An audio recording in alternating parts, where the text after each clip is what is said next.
What did you think of particularly the portrayal of the Aga? What did you think of the? What did you?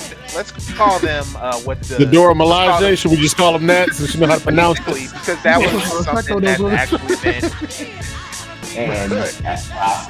that's why all of this is just it's a lot of it's mixed to put it kind. It's been mixed reception wise. Like To be woke is to be aware of what is around you. The sufferings of others are included in that. How your actions affect other people are included in being woke. We got we got grandma over here undercutting the parents. That's what we got. Grandma was sitting there hitting the fucking. Hit She was that chilling on the weed left. right I on the left, man. She was in a good mood. Grandma was. Yeah, grandma was. Grandma That's looked basically isn't that how grandparents are history? Like, they ain't my kids. Let me be wild. But it also has given places where we can actually utilize it for journalism. We can use it for protest. We can use it to be able to get ideas to kind of coagulate a little bit better.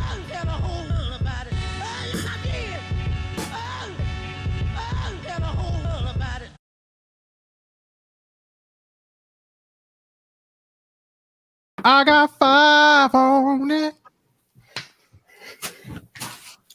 That's the jam. Cut that up. Oh man. Oh, wait a minute. We can't. We on YouTube now. We can't use no streaming. We could not do one of those. How can we do that without having to pay? Can we just break down the song, listen to it? We could sing the song. We could hum it. We could be like,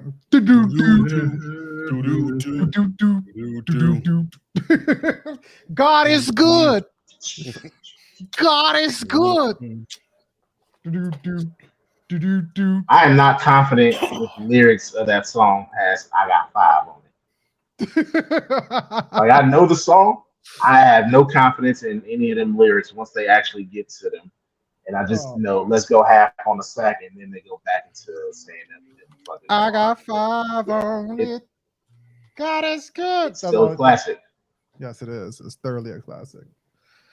All right, y'all. How y'all doing today? Welcome to the stream. My name is History Williams, and I'm probably super low on one end, but I want to give a big shout out to all the people who are watching us on all these platforms, like so many platforms that I put you on there. So share stream. If you're on Twitter, big shout outs to y'all. Big shout outs to the Historical Voices from the East Side on Twitter, Trovu, YouTube as normal, and also Facebook. And our platform that is not like Twitch is the anti-Twitch #kick. So we went from twitching to kicking. So we're moving. With that, this is the Historical Voices from the East Side. My name is History Williams. I am your lovely host today, as I have my co-host over there, that guy to the right side of me, or at least if you're looking at the screen, he's the left side of me. This wonderful guy here, that is Jonathan Thompson, JT, Tha Voice. He's our vocal coach. Give him a round of applause. Coach now, okay. You're a vocal coach now. He's a vocal coach. It's gonna get you soothing in your voice. Hey, use your man's voice. I'll talk like this. So with that, right there below, this person is not less. He's as equal as all the rest of us. He's part of the Blurred Council himself.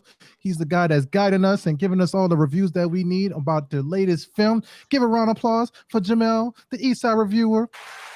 Watson.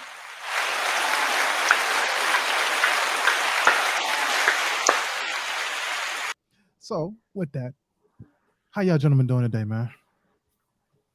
Fair. I am doing well. Fair. Okay. Why did you sound like what's his that Winston Duke when you said that? I'm fair. Fair. Winston Duke should have played Bane. That's all I'm saying. I just don't understand. Listen. You do not speak here.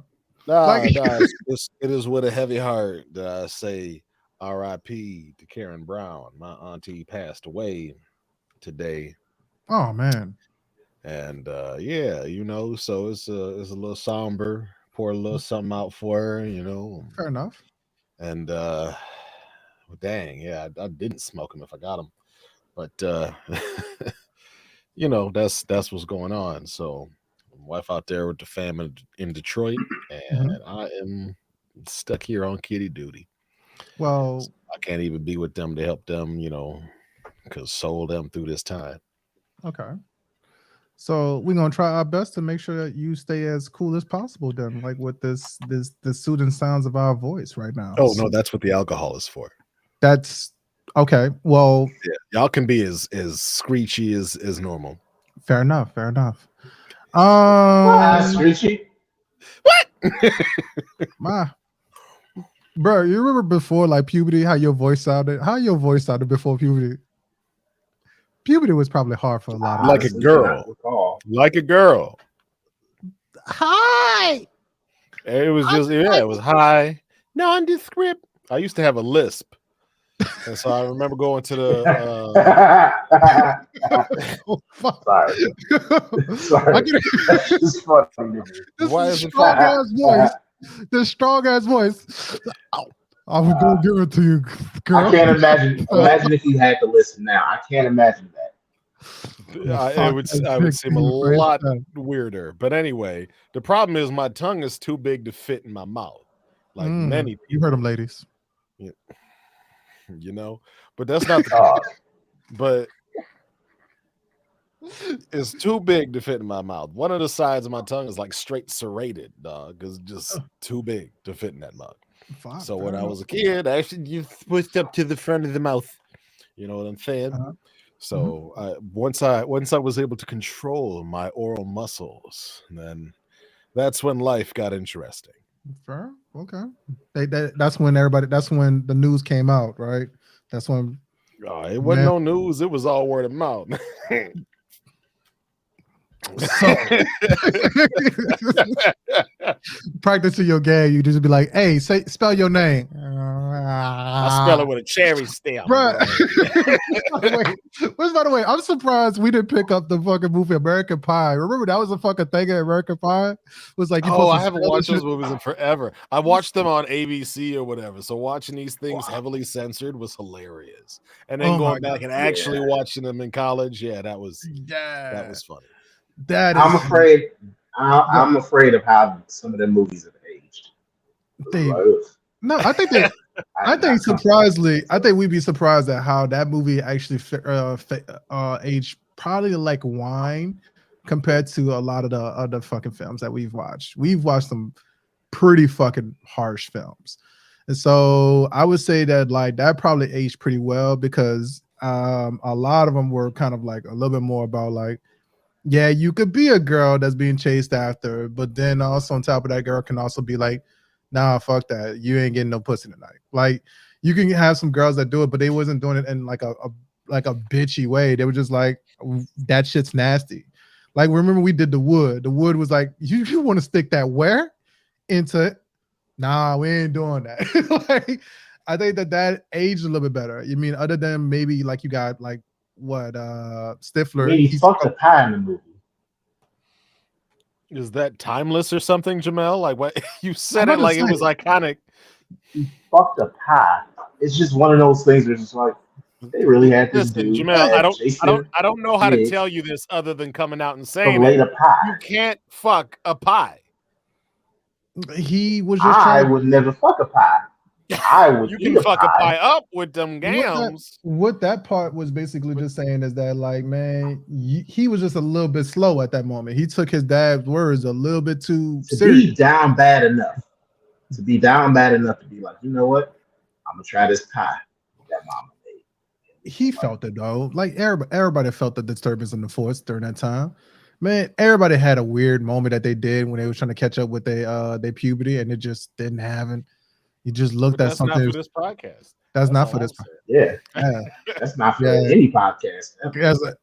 Man, they got some weird podcasts, bro. Therapists taking and listen to when reviewing the notes to see what the hell wrong with you. Yeah, there's a podcast. Honestly, that's not none of my therapist's business.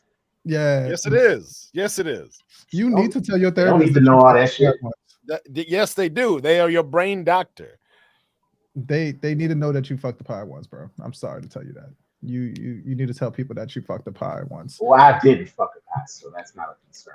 Well, I'm proud of you. I'm proud that you have done your slow grinding. Which, by the way, one of those shows that do a really good job about talking about having too bad of a humping routine is definitely Big Mouth. So if y'all don't know about sex ed, definitely go watch Big Mouth. They do a pretty decent job at it. But yeah, I think that movie aged pretty well. But that's not compared to the movie that we gonna be talking about today, y'all. That movie has aged. This is shit. This movie fucking aged so poorly. So in case you don't know, History picked this week's movie out. It's I did not pick this week's movie out. No, I did. I said that it only should be a movie that's in the summer. I did not pick any. Y'all wanted to do Wayne. Yes, you did. You was the one that brought it up in the chat. Jamel will attest to this. You brought it up. Yep. I suggested this movie out this week. I suggested showing movies that. Why were you there. suggest a movie you didn't want to review, dog? Come on now, that's all I'm saying. Oh my god! But look, you was also it's not a blockbuster. It's not a blockbuster, but y'all picked this Wayne's Oh, movie. look, we gotta call this Death of the Blockbuster month or some shit. Because this is the second movie. I'm gonna salvage it. I am gonna salvage this thing. How you gonna do that, Jamel? With the pick next week. I am gonna salvage it. This is all y'all, man. This is all about y'all. No, stop saying that. Stop saying that this is our fault. This is you. You brought up that this damn movie came out. You brought up that this movie, well, we should do this movie because it came out on July the 24th, so it's kind of on the reunion. I suggested Major Pain, even though it's not a traditional style of blockbuster. Would have been better than this bullshit. Is a movie that everybody should just watch. We don't have to go review the movie. Everybody knows Major Pain is a winner. Go watch Major Pain. We don't need to review that shit. It is the best of the Wayans presentations. Period. And also, it came out in March. We supposed to be doing summer movies. So that's the only reason why I said this one. I was saying about it. You feel what I'm saying? We need to go to the blockbusters, which I can attest right now. I don't have. I am going to salvage what this. You rented at Blockbuster. What did you rent at Blockbuster that need to be in this month? You rented Men in Black. Actually, let's do that for next month. Fiction. Let's do that for next month. We don't got a thing for August, so let's do that for next month. What did you rent at Blockbuster? Nah, dog. Nah, I rent video games. You don't rent movies over there. You got a random video. They got better rates. Come on, man. Yo. All I wanted to do was pay salvaging us next week to grip this Nintendo 64 cartridge for a week. That's all I wanted to do. Fair enough. Or if you had that membership. But with that, man, this is not on me. This is on y'all. Y'all picked Wayne's. Y'all said that y'all need to do something. No, now you suggested it. And this is the problem with y'all trying to make people decide some shit on air without no premeditated thought. Jamel, stop doing that. Don't be asking what our movie is for next week. Y'all need to follow us on the socials to be aware. Well, we got a Facebook. You had a week to pick a movie. You did not. Our chat is dusty. I am go share this with a bunch of people. We should definitely do that. Also, if you're on YouTube, definitely you put your ratings down. It is 5 winner, 4 edger, 3 slumper, 2 sleeper, 1 dumpster, and you get your nice little emotes. Definitely we'll put those up there. This is this movie, so we ain't gonna talk about that, but we're gonna still give them the flowers that they deserve. So with that, our Velvet Freight Train for today is an appreciation for these wonderful fine folks over here. I'm gonna give out the biggest shout out that we need to give out to the motherfucking Wayans brothers, the Wayans family. Give a big shout out to them. Here it is, right there, Wayans family. Give a big shout out to them. Name them from right to left. Who got it? So we got Sean Wayans from left to right. Sean Wayans. I say right to left. Oh, you say right to left? Keenan, Keenan, David, Kim, Marlon, as well as also Sean. Yeah, right to left. There you go. That's yeah. See, look, you did well. You did well. You followed instructions through the second time. Oh yeah.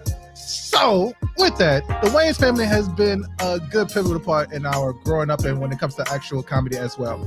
I have thoroughly grown up a lot more like enjoying Damon Wayans, as well as also kind of growing into like in favor of the actual Sean and Marlon Wayans because of the fact that the Wayans brother shows, as well as also Damon Wayans, because he was Homie the Clown. He was a lot of pivotal things in actual In Love and Color. Obviously, it was a Keenan Ivory Wayans project itself, and also on top of that, the Wayans family gave us the Super Bowl. I don't know if y'all know this, but these fools figured out a way to make the Super Bowl better.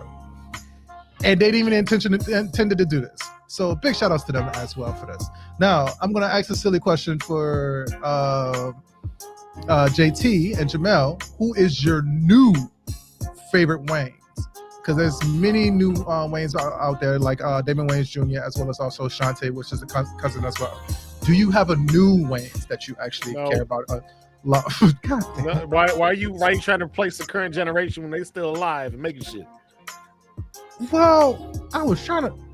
You gotta acknowledge that they actually are going like multi-generational. This is not That's like great.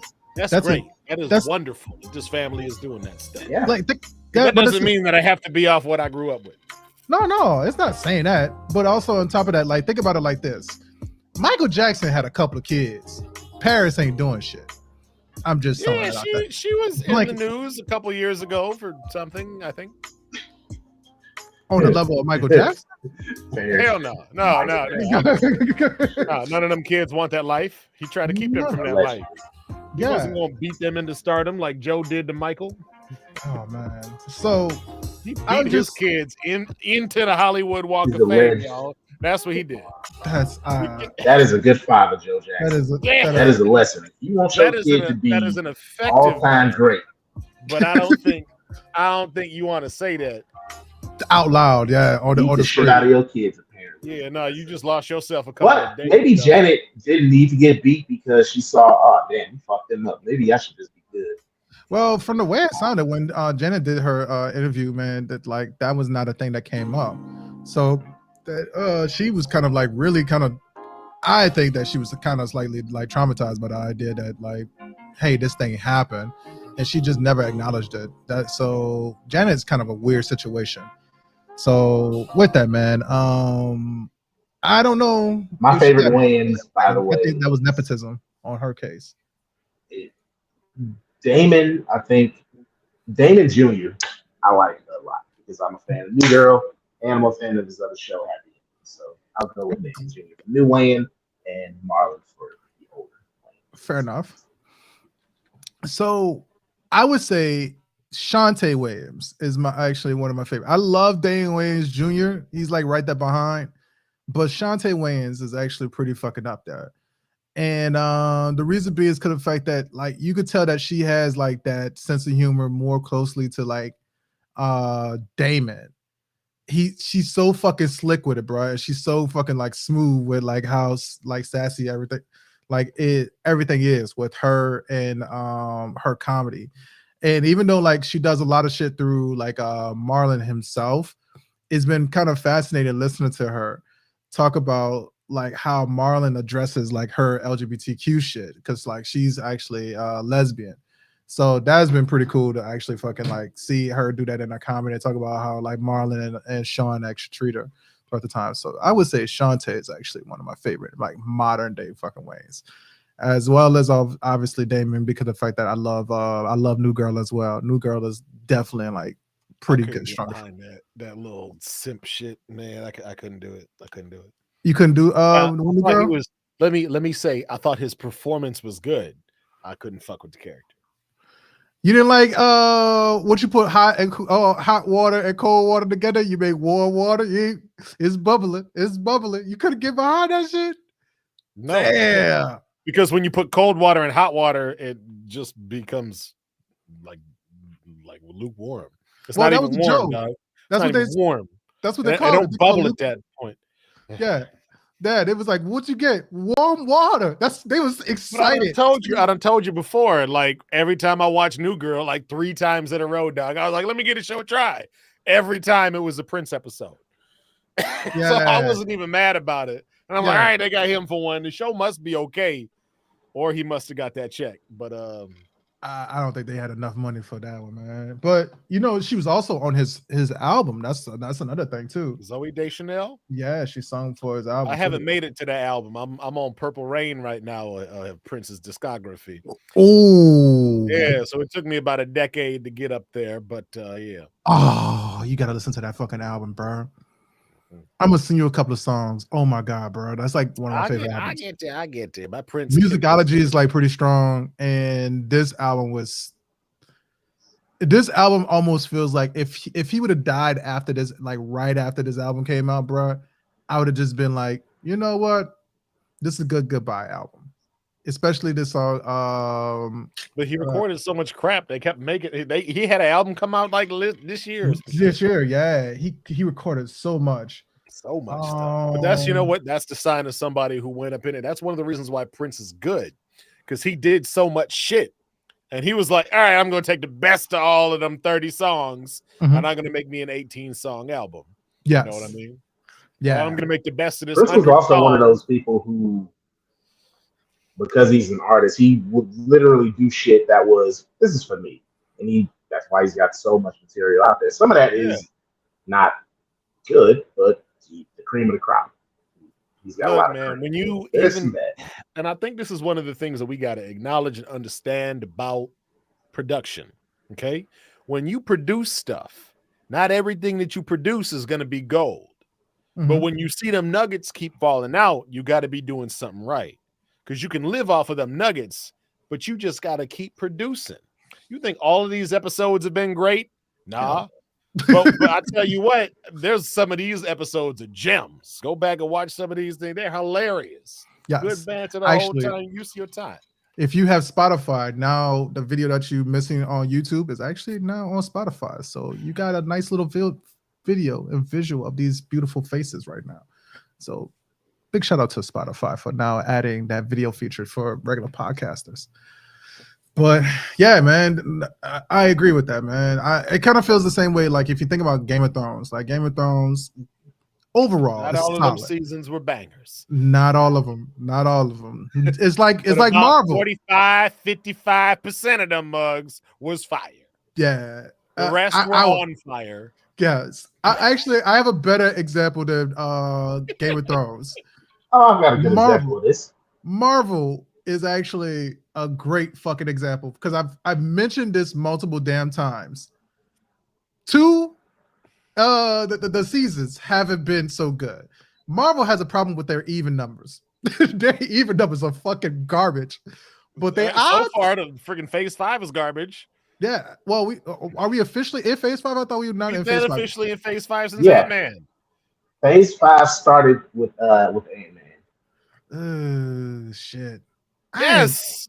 So your whole theory is trash because this season is trash. This season of Marvel bullshit. Phase 5. No, we are not at Phase 5 of Marvel now, bro. God damn, that's so bad. Why are you questioning this? We done already established this shit. Your nerddom card is in question, my nig. No, what you doing? Yeah. It's because of the fact that we got what is Phase 5 Marvel, man? Because we got so much fucking Marvel. That's why. Which, by the way, man, speaking of that, Secret Invasion, I hear is good. I hear Secret Invasion is good from people who are not the biggest fans of Marvel TV shows. So the reason that's the one that I'm like, okay, I'm intrigued. The reason it's good is because it stars Sam Jackson as Nick Fury. That's the only reason it's good. Because when you take the focus off of Sam Jackson as Nick Fury, the show is mid as hell. I tell you, none of them villains are interesting. None of the supporting cast is interesting. We want to watch Nick Fury doing spy shit. And he ain't doing enough of that in this show for them to have the Secret War come out in 4 years. Actually, we would say Phase 5 is actually pretty strong. The only weak one is Ant-Man and Wasp because Guardians of the Galaxy is pretty solid and Secret Invasion is pretty strong. Secret Invasion. What else? How you gonna say it's pretty strong? Because those are the only things that we've gotten so far. I thought you heard me say it started off pretty strong. Secret Invasion and my bad. All right. Yeah, Ant-Man, Guardians, and Secret Invasion. So yeah, it's starting off pretty strong. It's not starting off strong, dog. It's not starting off strong. It's got one hit and one miss. That's 50-50. And then you put the other shit on it. No. And I tell you, that's mid. It has 2 hits and 1 miss. No, they at 60%, dog. I would put him more like 75. I'll put him more like 75. I actually like D Secret at Invasion. 60%.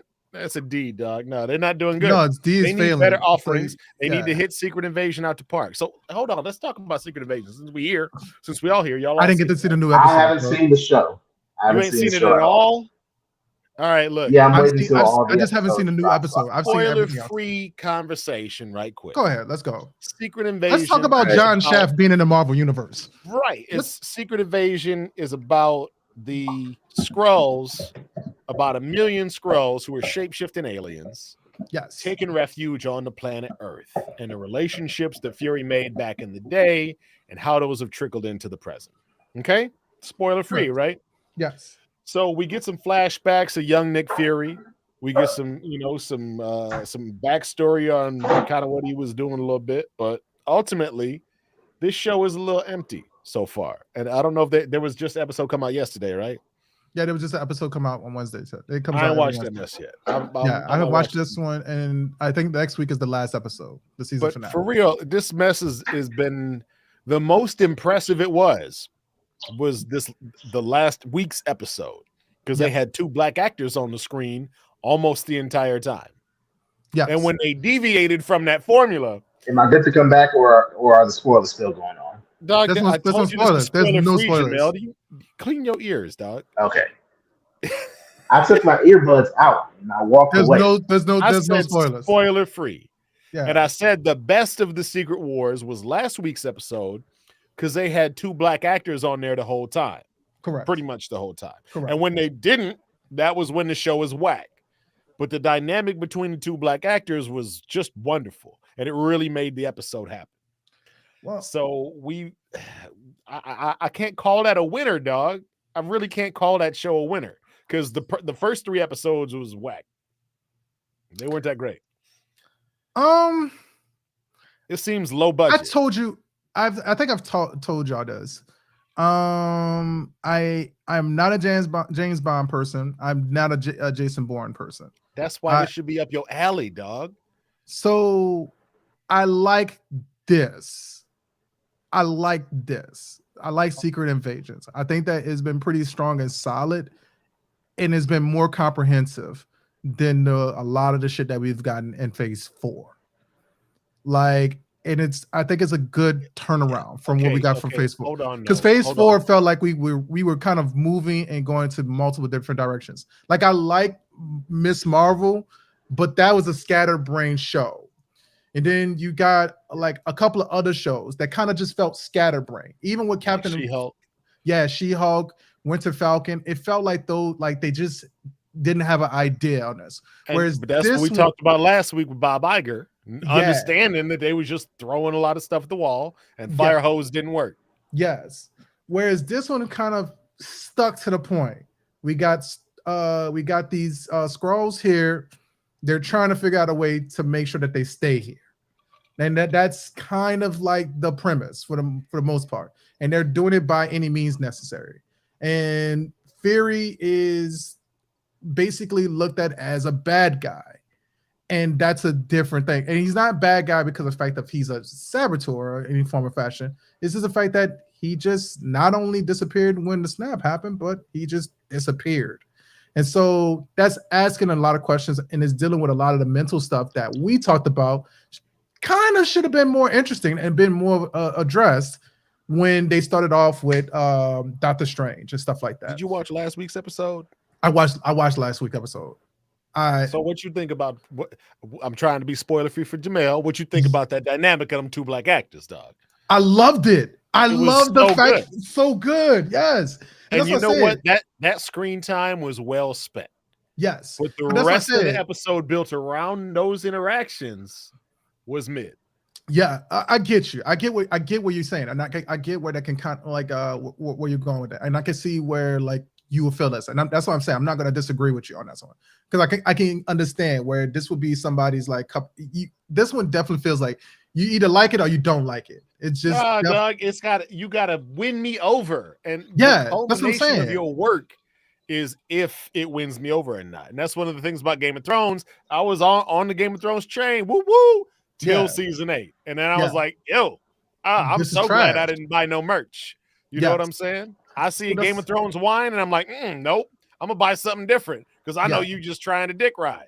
And Yeah. that ain't the dick that I'm riding with you. So- So I can't be there with you. So the reason why I think that like Secret Invasion is kind of different is because of the fact that like again that relationship. And what I feel like Secret Invasion is doing for us that we have to acknowledge first off is that argument, that conversation that like even comedians like Trevor Noah made is that you can never have a black person be an international spy. And yes, they caught Nick Fury. They caught Nick Fury, you know what I mean? But in Russia, and this takes place mostly in Russia, it is not a problem. It's pretty fucking laid back. You know what I mean? All you need is good story writing. But for the most part, like in comparison to like James Bond, where he's fucking flying down a random. Oh, that was an international incident. Yeah, it's a whole. Nick Fury in Russia was an international incident. Yeah, it was. That's what I'm saying. But like James Bond be like on some space age shit. Fast and Furious be on some fucking like literally space age shit. So I like the fact that you can have a black character just be a normal person in the film, in the actual TV show. So I like the fact that we got Nick Fury being in Russia. Since Jamel dropped out, no, they weren't. Oh, he's back. Yeah, he's back. He's back. He's coming back. He's trying. So I like that. There's no spoilers at all. Like the fucking synopsis tells you that the fucking. Yeah, but listen. Yeah, I want to point out in this show that one of the things that I watch for is how do you deal with refugees? Yes. And this is going to go into our Mo Money discussion later, but like how we look at immigrants is terribly important to how we write the show. Correct. And so when it's especially in Mo Money, like they pulled this mug out a lot. Let's talk about that later. Yes. But the way we talk about immigration, deal with immigration is so preconceived. Our notions are so preconceived. This is our land. You're coming here trying to take it up, as opposed to, oh, we got some space for you over here because ain't nobody there. Yes. What's the problem? No, we own this spot. No, you don't. How you own land? Is the trees going to sit there and be like, you own me? No. That just means you got the deed to whoever can cut them down. So I think that the way the I look for these critiques of like how we view immigration in stuff like Secret Wars, and I just see them so watered down, bro. So watered down. Yeah, and that's one of the things that kind of disappoints me because it seems like, as opposed to even taking a stand on an issue, Disney, instead of taking a stand, they even further act like the issue doesn't happen. Yeah, they really they don't even pussyfoot. They go across the street and walk down the road that way so they can just avoid these uncomfortable topics like immigration. All right, I agree. And I think this is the time that you stand up and you say, what if things were different and they look like this in this area? And so what Disney needs to do is they need to build a world, but they're too busy talking about like noping out of the things that exist in this world they're uncomfortable with. They don't control the narrative of them in their own world. Does that make sense? So Disney, like, because something is controversial, they don't take it and make it non-controversial and then put that in their universe. They just avoid it altogether. And I think this is cowardice in media. Correct. And you know, but Disney I feel like you get that. I feel like you get that in everything, though. I feel like there's certain. I feel like there's certain pieces that let you go there. Yeah. And sometimes the movies let you have commentary. Well, I feel like some of them go. They run away from the topic. They kind of just do like this game of tag almost with a topic. So like they give it lip service and never touch it again. Exactly. Which I will say Marvel, dog. That's definitely Marvel. That's definitely Marvel. I will say that is the unfortunately Winter Soldier and this show is super fucking black for the most part. It is super fucking black. When you star a black person, it don't make it super fucking black. We saw that with Black Panther. What I mean, okay, all right, your opinion. But so I feel like the only reason why I say this is because of the fact that when I watch Secret Invasions, I cannot unhelp but see John fucking Shaft when I watch that show. For sure. Especially if you watch like the recent Shaft one with Justin T. Usher. 2. Yeah, Shaft 2, technically, yeah. It feels like I was like, yeah, I'm watching the same dude be a person now, and he's not. And it almost feels like they could have took advantage of that. Yes, but they didn't, and they should have made at least a nod to it. And talk about back when Fury was doing his thing, he was a bad mother on the street. Yes. But instead they gave him hair. Yeah, that was a mistake. But they did it because of the old way that Nick Fury was back when they first made him a black dude, before they just copied Sam Jackson and made Sam Jackson Nick Fury. Yeah. But from what I remember, it wasn't in the original book. Nick Fury was supposed to be black no matter what, right? But then I'm pretty sure he was a white guy, and then they changed it to a black guy, then they changed him to Sam Jackson. But I could be wrong on my notes. Gotcha. But you are actually correct. So with Nick Fury, I can finally participate in this conversation. Nick Fury originally was a white guy in comics. It's why David Hasselhoff played him in a movie, I believe it was for like Showtime or like Stars, one of the networks back in like the late 80s, early 90s. The ultimate version of Nick Fury was just modeled after Sam Jackson because they were like, but I think that'd be cool. Sam Jackson gave his approval. And then once we got around to the time of the Marvel Cinematic Universe, Sam Jackson became Nick Fury in that universe. Then through some convoluted bullshit with comics, there is now Black Nick Fury in the mainline Marvel universe. It's weird, it's dumb, and it's honestly, they handled it kind of wonky in the actual comics. But yes, original Nick Fury was white. Ultimate Nick Fury was black. Sam Jackson. Now Nick Fury is black. Yeah, because if you remember Marvel Ultimate Alliance, right? They had white Nick Fury in that mug, didn't they? Yeah, they had Ultimate Alliance came out in 2013. When did it come out? 2014? The second one. Ultimate Alliance 1? Yeah, he was black. And Marvel Ultimate Alliance 1. Yes, you're right. The Ultimate Comics, the Ultimate Comics is that's when Ultimate Alliance 2 was 2009. 9. My God, that was a long time. Yeah. Marvel Ultimate Alliance down on that, man. In the Ultimate Comics. So Nick Fury was black since 2002. But Nick Fury was white. I do remember Nick Fury being white and mistaking him a couple of times for fucking the Punisher. A couple of times, right?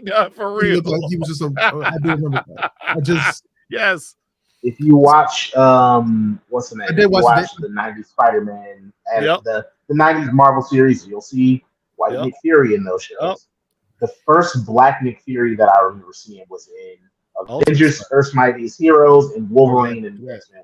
Two first where I saw black Nick Fury. And then but I thought what I was thinking is that like I thought that the original design was supposed to be, because like coincidentally you posted up the meme thing about like Willy Wonka and Charlie was actually supposed to be black and stuff like that. And so so I thought that I thought that was the same thing with Nick Fury, because I remember Catwoman was supposed to be that, and then they was trying to make Harvey Dent black, especially with Two-Face. Tim Burton, which is weird because Tim Burton usually don't cast black people in prominent roles. Yeah. Look, y'all. Can y'all imagine a Two-Face that's really just a black guy who code switches at inappropriate times? I would have loved that.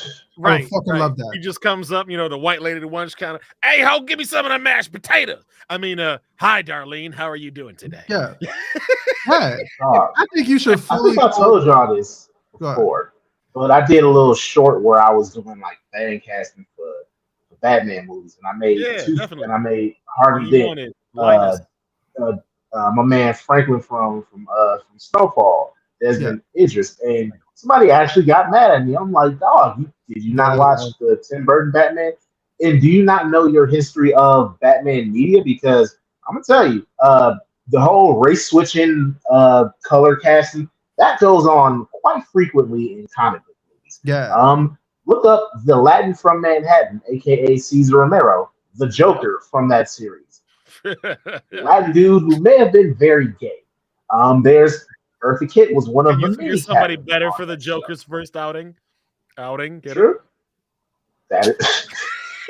Of course, we got Black Harvey Dent. We got Marlon Wayans. Speaking of the atrocity that was supposed to be Robin. That we're gonna watch, Marlon Wayans was supposed to be Robin in Batman. He gets residual money in Batman Returns. It's not much, but he gets something. There's my man from the Christopher Nolan trilogy who played Commissioner Loeb, black dude. Commissioner Loeb is an old fat white dude in the comics. There's fucking Michael Clark Duncan was Kingpin in the Daredevil movie. He was like the best Kingpin. It's happened so much in these medias, but nah, it's new changing the race of these characters. And to be quite honest with you, and this is the last. This come on, Jason. No, Jason, get in here with that. What I want that thought. So, name. I'm gonna make it harder. Name 3 superheroes that you can't race switch, no matter Black Panther, Storm, and John Stewart. John Stewart, Green Lantern. The reason I say those 3 is because of the significance that they bring to their universe. All right. Black Panther is the first really mainline black superhero. Gotcha. You can't have T'Challa be some white dude. Storm is the first mainline black. T'Challa must be black.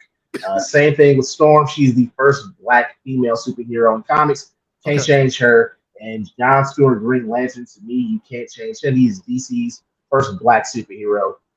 Can't change him. And Black Lightning also can't be changed because, again, that same significance to the universe and to the culture. All right. Everybody else, I didn't. Wait. The milestone characters also can't change. I'm not trying to see no white Virgil Hawkins. I will burn something that Warner Brothers owns if I ever see some white dude named Cody. Y'all like that water Virgil tower? Hawkins. Don't give us no white static shot. I will eat bugs. I will skin bugs when they're alive and do them like they did. You can't do T'Challa. You can't do the obvious suspects. Can't do the obvious suspects. So I'm gonna go first. I'm gonna go 1. I'm gonna go 2 first. And I will say this. I'll say this. This is the last thing. I think the religion of certain characters shouldn't be tampered with too much. For example, Ben Grimm has always been portrayed as Jewish in comics. I don't think that that's something, and it's also a big part of him. I don't think that's something that should be changed.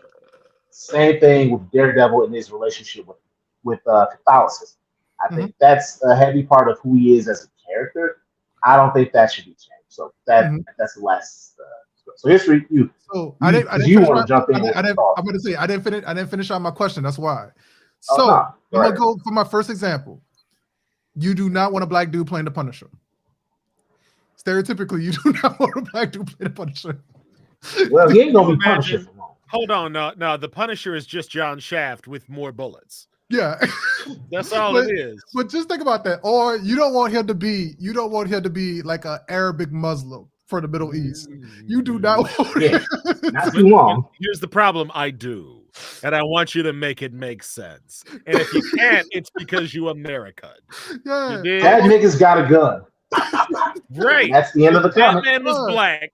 Got all of Gotham PD would be down on his head. You cannot. That nigga's got a gun. I'm Batman. I don't have guns. Wayne being black and showing up in a bat suit, and Commissioner Gordon's like, "Bruce Wayne, is that you? Yes. How did you know? No other black guy in the city could afford this suit." You're the only rich black man in Gotham, bro. Right. Calm down. Right. But all of a sudden, now you're a white guy. Well, 80% of us are. So I don't know what to tell you, pal. If we stroll the well, where they just got rid of Bruce Wayne and it was just Lucius Fox was actually the Batman. That's actually kind of what's going on now with Tim Fox. With Tim Fox is Batman, and he got dubbed. He also covers his mouth. No, he doesn't cover his mouth no more. Remember, he doesn't do it no more. Really? No. Wow. So that was a whole thing, and actually a part of the comic book. So he doesn't cover his mouth no more, and the reason being is because of the fact that the reason why he covered his mouth because of the fact that they wanted to keep that enigma that Batman was white, and so Lucius was like, and also Tim had this imposter syndrome that he could never walk in the same shoes as Bruce Wayne. So that was actually a thing because remember, Tim Fox hated Bruce Wayne. He hated everything about Bruce Wayne because he took his dad away from him. He took his dad away from him.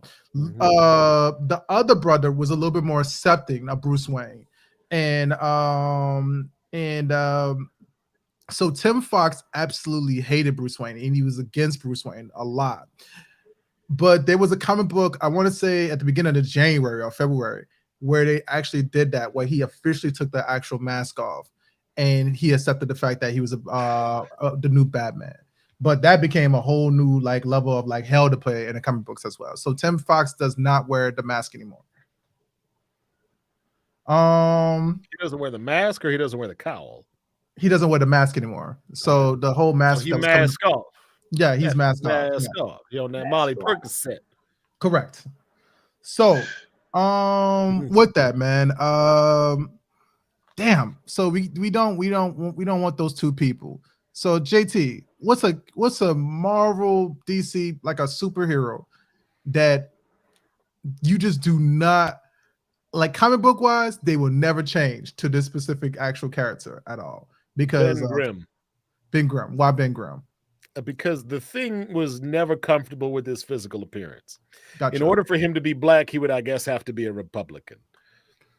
Maybe he'd be Clarence Thomas. You know what I'm saying? Yeah. That would be good, right? Black Ben Grimm, and he hates his skin.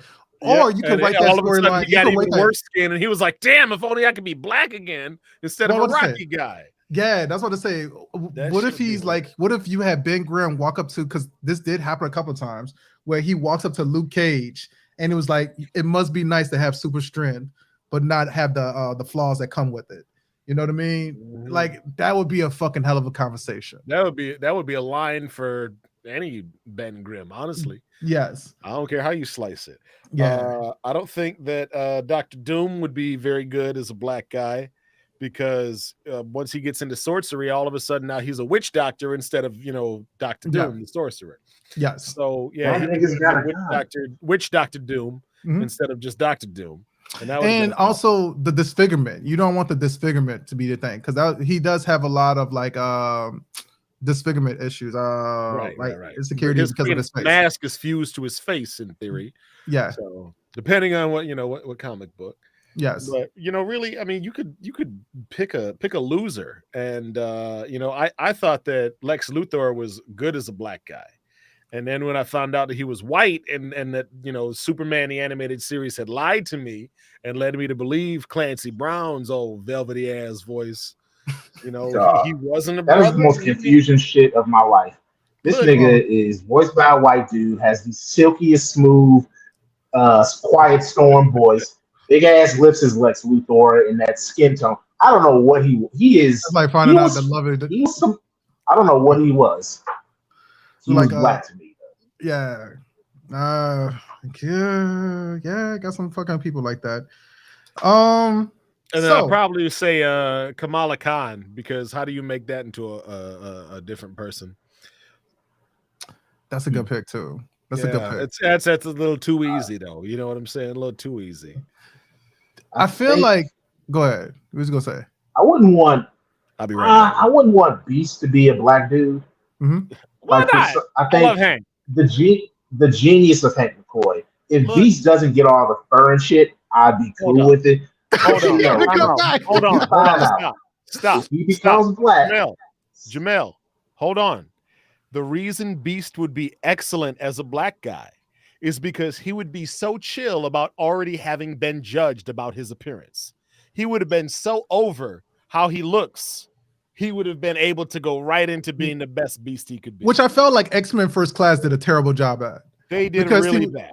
Because he was such the mindful person. He was the moral reason why I picked Beast is because if you get all that fur on him, and that fur is not blue, I ain't gonna be comfortable reading or watching the material because some of them raised monkey is gonna be coming out their mouth. So if he's blue, I'm not trying to be. If he's blue, he's not black anymore. If he's blue, Jamel. And I think that's a beautiful transformation to him, because he has transcended what he once was, and now people judge him for his appearance simply because he looks different, and he knows exactly what that's like already. So he takes it all in stride. Correct. And now he's just different to literally everybody instead of just to the majority of America. That would honestly be the smoothest transition to being the best Hank McCoy beast that there is. I tell you, I die on this hill, man. That would be so easy. But you know what? I think one of the parts of it is the revelation of a white guy figuring out, I'm being judged by my appearance, was revolutionary at the time. Because what white person gets judged by their appearance if they're not short, if they're not fat, if they don't stink? You know what I'm saying? If you don't have those three problems, you're probably not getting judged by your appearance too much. Fair enough. You know what I'm saying? You would have to take a bunch of goop and make, a friggin' star in your hair before you get judged. Yes. But have some blue skin and some blue fur, all of a sudden now everybody in the world is on you. And so it was a little bit of the genius of the writing at the time, but I really think that it would be an effective transfer if you take it in stride and make Hank McCoy a brother. Yeah. Even with a last name like McCoy.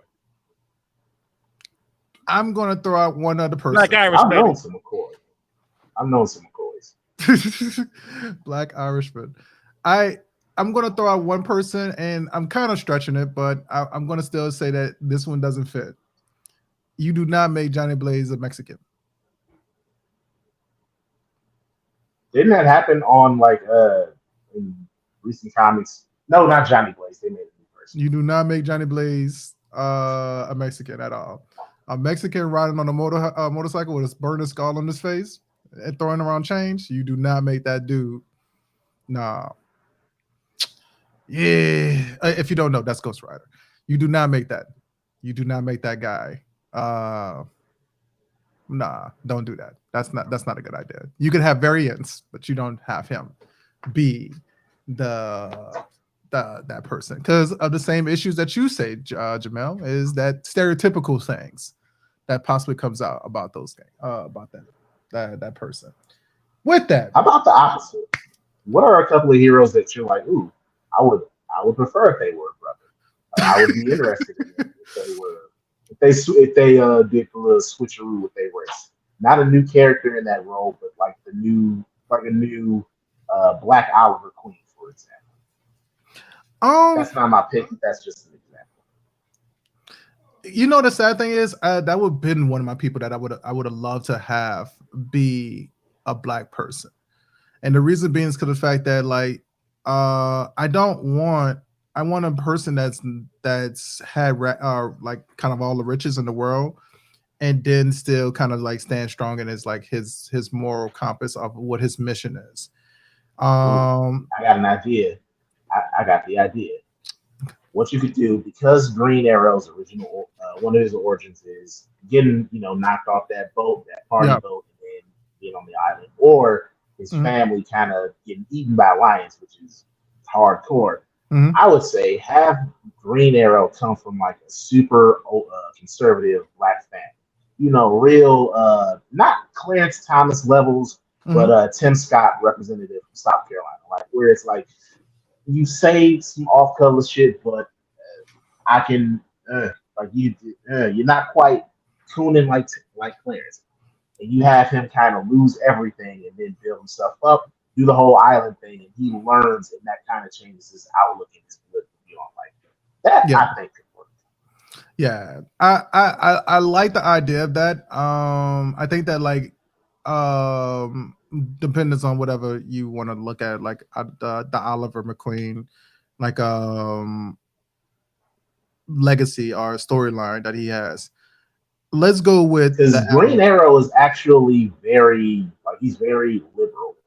Yes, and that's what I say. Like, it depends on what version you want to go with. I would do it like this. I would keep his parents rich and white, and then have him be an adoptive kid and be a black kid, and he has to navigate that shit throughout the whole premise. And so, and damn, I want to watch the first 2 seasons of Arrow now. It's so fucking solid. It was so good. Those first 2 seasons, season 3 is where I Arrow was really so feel good like when it it was first started. good for me. Those first 2 seasons were Season 3 when he entertaining. finally got off the but island. no, he got off the island in the first 2 Season- seasons. Like first- Yeah, seasons but 1 they and kept 2. flashbacking his ass to his trauma and Yeah. shit. So The I want to Deathstroke say that season is season 2. And to me, I think that they- is the best. Yeah, that Deathstroke season was solid though. I love Manu, not Ginobili, but whatever. Manu his name- Bennett. Yeah, Bennett. Manu Bennett. Yeah. well, He was cool. he was a you great say Deathstroke. well. What about Then they what you fucked call up it? Rob I want to say, what about your boy Prometheus? Who was his who was your boy from? I think he was season 6 or 7. The one that was like I can't think of the Deathstroke-ish. actor. Deathstroke-ish. He was Deathstroke light, and that's why I kind of like that season. It sounds whack, dog. Like the Ra's al Ghul season was trash. The Damien Darkblood season was mid. Then, man, Yeah, that Damien Dark Arrow stuff. versus Damien With Dark booty, kind of dog. annoyed me. Yeah, Damien They Dark. were really just like, and we need somebody to be a pest. I don't know. Who do we got? Damien Dark. Who? Yeah, I don't like know. Neil McDonough though.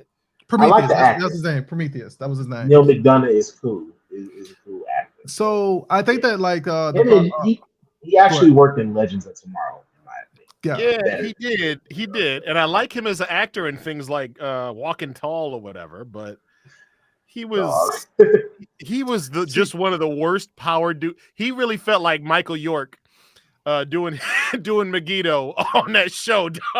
That's what I say. I feel like I had a don't take this too serious. I felt like I always had a problem with him because of the fact that like for a guy who has these supernatural powers, you really are weak. You're getting beat by a guy with like tools. Not real, not what he went to not Lowe's, like dog. He went to Lowe's and he's whooping your ass. Yeah, he's not beating you with gadgets, he's beating you with tools. And that felt fucking weird that he was getting beat by tools. And so like it felt like Home Alone. Like you looking at like Macaulay Culkin beat the dog shit out of fucking like The Vision or something like that with his fucking micro machine cars. How you trip over that Vision? How did you were able to phase through walls and shit and you trip over micro machines? You can fly. You don't fly. trip over nothing. You are the Psalms 91 angel. You just keep walking. Yes. Over the serpents and scorpions. That's back-to-back seasons. But they gotta add like it feels like, listen, y'all, I'm gonna tell you this one time and I'm gonna go back to being dark. But it feels like they add some bitch assness because they don't have good writing. What they really need to do is hone in on an Achilles heel that the villain can take advantage of. The problem is that takes thought, that takes writing, and that takes character depth. Yes. We really haven't gotten that in spades in most of the real life action movies. Okay. You get a little bit of that in some of the animated films, but even then I think there's room to grow. Yeah. But one of the best pressures I think we got was that Batman Arkham Origins, where Bane, discovered the secret identity and everything like that. Oh shit! He pulled up on Alfred. Damn. Right. Pulled up on Al, dog. Yeah. So that was like the most logical, thing to me. Was something like that. But it takes some good writing. So why do these video games tell a better story than the TV shows, which the whole point is for a story? Yeah. So I feel like that's fucking okay. I'm glad you brought that up, JT. That is one of the most clutch moments. It harkens back to Nightfall, but you find out that, and immediately Bane did not hesitate. He was like, okay, he's Bruce. Cool. I'm going to the mansion. Immediately. He didn't waste they need to remake. They need to remaster that. Go right. What if they just brought it to different media? It would still be good and consumable. Yeah. So we kind of went really long on that topic, but so we're gonna switch up to our movie in a second. Look, one of the recent 15 more minutes. This movie ain't that deep, y'all. Oh no, we about to leave in a few seconds. So a few minutes. So news. I know that we don't do like relationship news, but this still is pretty fucking kind of funny because that 70-year itch happened between Sophia and Joe. They're officially getting divorced. That's pretty fucking hilarious to me. Who? Sophia Vergara and Joe Manganiello. Yeah, they're getting Manganiello. Sophia Vergara back on the market, huh? Yeah, so she must not be making a lot of money. She probably got a new movie coming up to trying to get her. Fair enough. There you go. Jamel, you got it. Bet. Jamel clapped his hands. He's ready for it. Hey, Jamel, is that a dope ass Piccolo shirt you got on? No. Yes, it is. This is a shout out in reference to Team 4-Star. Shouts out to Dragon Ball Z Abridged. Dodge, the Dodge joke with Piccolo. If you haven't seen Dragon Ball Z Abridged, it's classic. Funny Abridged series. It's better than the original anime. So now that happened. There was a couple of other things that happened in the news, and I completely lost track of what some. There may or may not have been a kidnapping or a missing persons thing. I haven't been on social media enough. It's somebody in Alabama, apparently. I don't know what's going on with that. That's they had that boxer who decided that she was going to flash in the middle of boxing. What? The one that is pretty fucking wild is this. How many of y'all seen Final Destination? I've seen one or two. All right. Did y'all see the what was old girl's name? Who you talking about? My nigga, what do you mean? What was old girl's name? You said, did you see Final Destination? There's been like 6 of them. Can you be particular? You said what's up? No, I was reading the chat. It said what was old girl name? So I was just wondering. Oh, that was also me. Yeah. What? What are you talking about with this Final Destination shit? Oh, so there was a girl who died in Florida via Final Destination style. Unfortunately, I'm so sorry to laugh. I'll chuckle a little bit about it.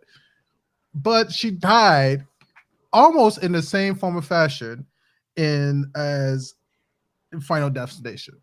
So I'm gonna read the article. This is actually via TMZ. Man, TMZ is on the ball when it comes to everybody's life and death. So a woman in Florida suffered a horrific death after her car collided with a log truck, causing the contents to tumble onto her vehicle, a terrifying ordeal that eerily was familiar to Final Destination. So 25-year-old girl, she ran into the truck at 12:40, like it was like 12:45 at night. And the part that was kind of eerie to us is the fact that she was actually doing it so she could go on vacation the same way that the people were going on vacation in Final Destination and was on the same type of highway as well. So that was pretty like coincidental that this thing happened in the actual news as well. Is a girl died via log truck. So as a gentleman who have driven by a few things, I'm going to go kind of dark on this one. If you had to choose a way that you had to go, like a film and a movie, which way would you go? Winning the lottery and probably have my heart going out, you know what I'm saying? off a 72-hour bender.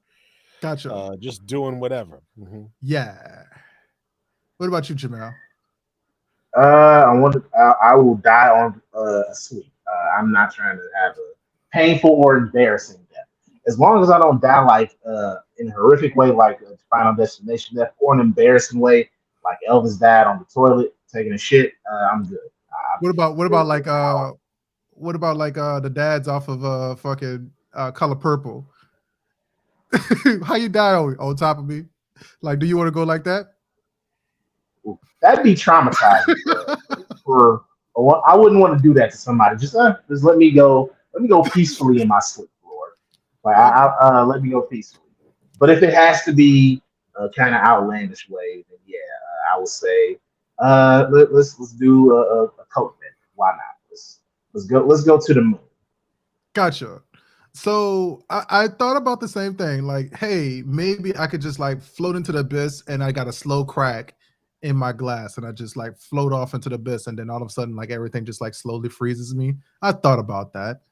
But I think I might take the Neil deGrasse Tyson way. I might like to be spaghettified. I might like to actually fall inside of a black hole and just let the body be spaghettified and not feel a thing, but just feel my essence be ripped apart into the essence and just feel a part of something. You know what I mean? And keep continually going. But the funny thing and the cool thing about it is, 1 billion years can go by, or like I think it was like not 1 billion years, 1 million years can go by.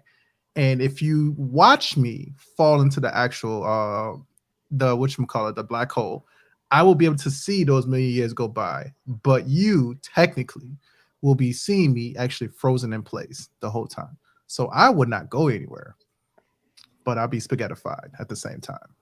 So, in the words of Scruffy from Futurama, life and death are one seamless continuum. Yes, I want to go. I think I want to go that route, man.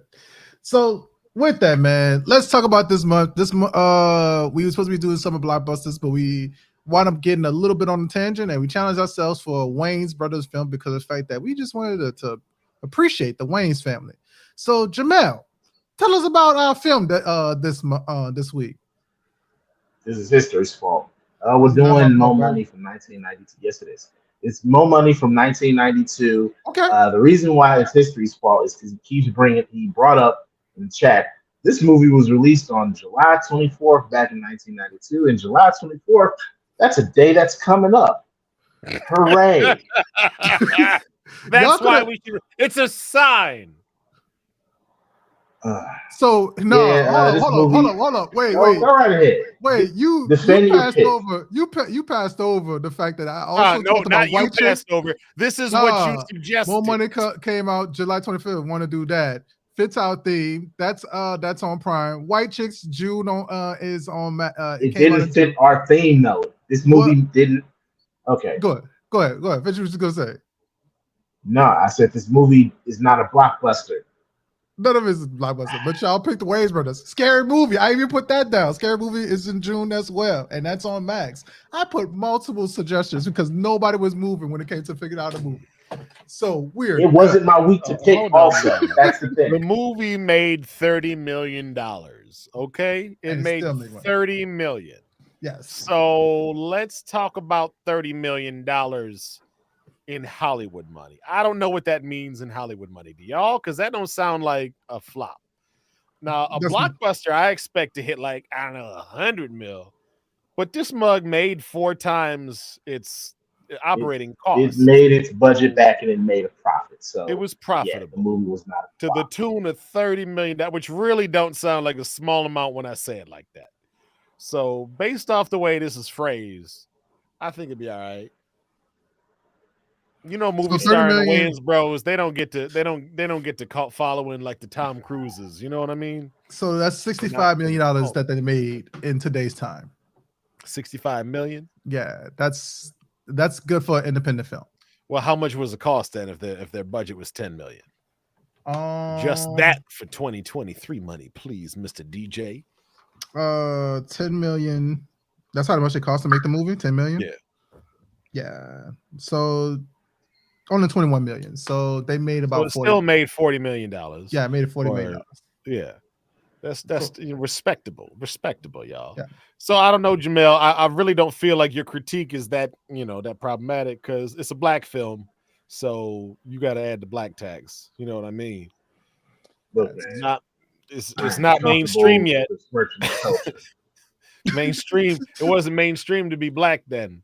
Back in 1992, y'all. You know what I'm saying? I had only been around for 4 years, so we had to let it marinate a little bit. You know what I mean? Fair enough.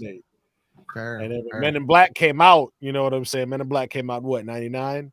Yeah. But then it was cool to be black. You know what I'm saying? So it took an extra 7 years. 97. Whatever. It took some time to be cool. It took another 5 years. So the Wayans Bros was trying to be cool before it was cool to be cool. All right. Cool. This movie stars Damon Wayans, and it also stars Stacey Dash and Marlon Wayans in pretty much his first movie. This movie is about some scammers, basically. We got Johnny Stewart, And we've got Seymour Stewart, SS, Stewart Brothers, Team Stew. They are out here running scams, hustling, trying to make money. Then Damon Wayans, he sees Stacey Dash, and like most men in 1992 were like, damn, she's fine. Honestly, like most men in 2023 would be like, damn, she's fine. Why does she have to say all this other stuff since 2012? But anyway, yeah, he basically decides, you know what, I'm gonna get an honest job for the cooch, and he ends up getting a job at this credit card firm, and you know the hijinks ensue. Okay, we talk. All right. Why you so broken about hold on. Let me jump in here right quick. Y'all gotta understand. Go right ahead, JT. Back in 1992, credit card companies would actually send out pre-approved credit cards. So this is actually very hip, very of the time. Okay, you could only do this in this time zone because very recently, after the credit card companies started sending out pre-approved credit cards, that mugs was active. So the credit cards you got in the mail back in the 1990s. That stuff was ready to go. So if you got your hands on somebody else's, you could just go to the store and run that up. Yeah. So Damon Wayans' character gets into a little scam with somebody who's already pulling something like this at the credit card company. Guess what? He's the head of security. And so he kills his actual partner, and then he uses Damon Wayans' character, Johnny Stewart, to be the new lackey, the new fall guy. Yes. And he starts abusing him to do the same thing. However, he's telling him, well, we doing this, and you my bitch. Go ahead and break yourself off a little something decent since you my bitch. I want you looking good. And so he did kind of say it like that. Johnny goes shopping, and he goes and gets himself a bunch of nice stuff so he can finally impress Miss Stacey Dash. Well, that's the thing. You got it in reverse. He did all the shopping. He started stealing the credit cards. The guy did set him up. The villain. Shit. He did set him up to be like, oh, start taking these credit cards. Him and Marlon started doing shopping stuff because he was like, ooh, if I have money, I get to impress Stacey Dash, and I might get the cooch. But then the guy called him. He was like, hey, I see you. I'm bringing you in on this scam because Chris, the white dude, honestly, this poorly white dude, honestly, he should not have been. He shouldn't have been in on scamming. You could see he looked like a snitch. To be quite honest, like he was sweating all the time. He looked like he had tail. For real, he would crack under pressure. The first question. Lightweight. You get in there, close the door. He's already ready to talk, Doug. No, ain't nobody even asked you nothing. You ain't even took no information. I tell you everything. Do y'all know how on first 48? On first 48, they put the pressure on people, and then eventually they crack, and then they snitch and get them something to eat. You wouldn't have even had to do that. It would have been the second you close that door. Boom. All right, look, we're running this scam with credit card. Like, dog, I haven't even asked you your name yet. Like, what are we even doing? Like, he snitch material for sure. Yeah, he Gushy snitch material too. You get a so vein hard. and you get a whole lot. Yeah. He had to be dealt with, y'all, and he was swiftly. Yes. Shit out of him. Conversation issues, so it was okay. So, how did y'all feel about the beginning of the film? The very beginning, where we get one of like the classic characters, the homeless character from like In Living Color, being at the very beginning of the film with the actual TV scam. How did y'all feel about that scene? It was funny. Honestly, I kind of enjoyed it because it just overall in the movie, I like I like Damon and Marlon together. Like that's the Wayans brother count. That's the Wayans brother combo that we don't get. Yeah. Like it's always Sean and Marlon, and then on The Living Color was always Keenan and Damon, but we don't get the Keenan Sean, we don't get the Sean Damon, we don't get those combos. So I really did. I like seeing one of the older brothers with the baby in the family. So I like that. And I like pretty much all the Damon Wayans characters from In Living Color. So homeless dude showing up in the movie in a cameo, I appreciate that. So it was fine. It was fine for me. I was expecting to see the pickle. I was expecting to see that one pickle in the jar, bro, the whole time. Like when I first saw this again. I was like, set it bro, up in the apartment, huh? yeah, they could have set it up in the apartment, man. I was waiting What for a slum that was. So it really set the tone for how broke and how grimy, how roachy these dudes operate. Yeah. And I think that was a really effective tool. In fact, they tried to get this dude some cinder blocks and some peanuts. Yeah. They tried, here's your TV, now go. Oh, it's heavy. All right. But like, you can't feel that mess sloshing around in there for real. Yeah. Well, that was his fault. Yeah, they would have had to have 2 cinder blocks for a 19-inch TV. That was way too big of a box for 19-inch. Yes. No, overall, that was just his fault. Because it's just like, bro, the second I seen that apartment, I'm like, nah, I'm turning. Give me my money back, and I'm turning around. Ain't no way y'all got no real shit up in here. Yeah, nothing at all. And that was the hilarious part about it, because they really had this man like believe that like, hey, you gonna get this TV from this dude, and you stood there, you gave the belt to this fucking guy who's shooting up heroin, and I just thought that was fucking hilarious. I thought that was hilarious. Now, 19-inch TV, that is a wild thought. $300, y'all. $300. Jesus Christ. Yes. Now, here's the one part that actually is pretty funny to me, because like you brought this up. I didn't even recognize Bernie Mac. Where was Bernie Mac in this? Bernie Mac was the bouncer with the friggin' hard hat on. I thought he had a more. I was hopeful because I saw him on the cast. So I'm like, oh, Bernie Mac. He ain't say shit. I looked at it the first time and I was like, "Is that Bernie Mac?" Well, come on in. That was all he said. Yeah, and I was like, nice. Wait, where was Bernie Mac? It was his film debut, apparently. Yeah, but he had a speaking role because he was part of the union. Yeah, I didn't. It would have been better if they had Bernie Mac do more stuff. Yeah. I feel like that should have been. You could say that about everything. Yes, very true. Now, so Bernie Mac in Avengers Endgame movie would have been better. Oh my God! Like Vision, what you doing? Don't go out there. You're gonna die. I ain't scared of you. Get your ass down. No, fuck that. Fuck that. Have Rocket come here protect you.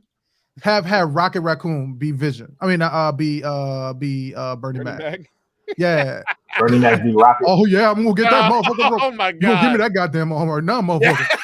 I'm gonna get that motherfucking arm. I'm gonna get that motherfucking arm. Ooh, that eye looks beautiful, motherfucker. Hey, how much you want for that? I heard these Wakandas can make you another one. I love it. I love it. God damn, this is beautiful. I'm gonna flex so hard with that motherfucker. Yeah. Bro, all right, if Rocket is now Bernie Mac, who plays his the little otter girlfriend that he had in the third Guardians? Oh shit! I didn't get this. I didn't see that yet. I didn't see. I would do Wanda Sykes. It had to be Wanda Sykes. It got to be another funny person. Like if we going that. Are you coming with us? Oh yeah. No, see, I would love it for be what should you call it? Dog, I gotta watch the Upshaws. I gotta watch the Upshaws now. Bro, shout out to you, JT, from Netflix. They had it on at the barbershop. That's how I watched it. It was so worth it, man. Upshaws was really good. It was good. You know, it's one of them shows. Listen, when we was talking earlier, I said I grew up in the Wayans Bros. I also had the Steve Harvey show, but I didn't have Martin, and I didn't have what's the other one? Marla Gibbs. I didn't have no girlfriends. You know what I'm saying? I had no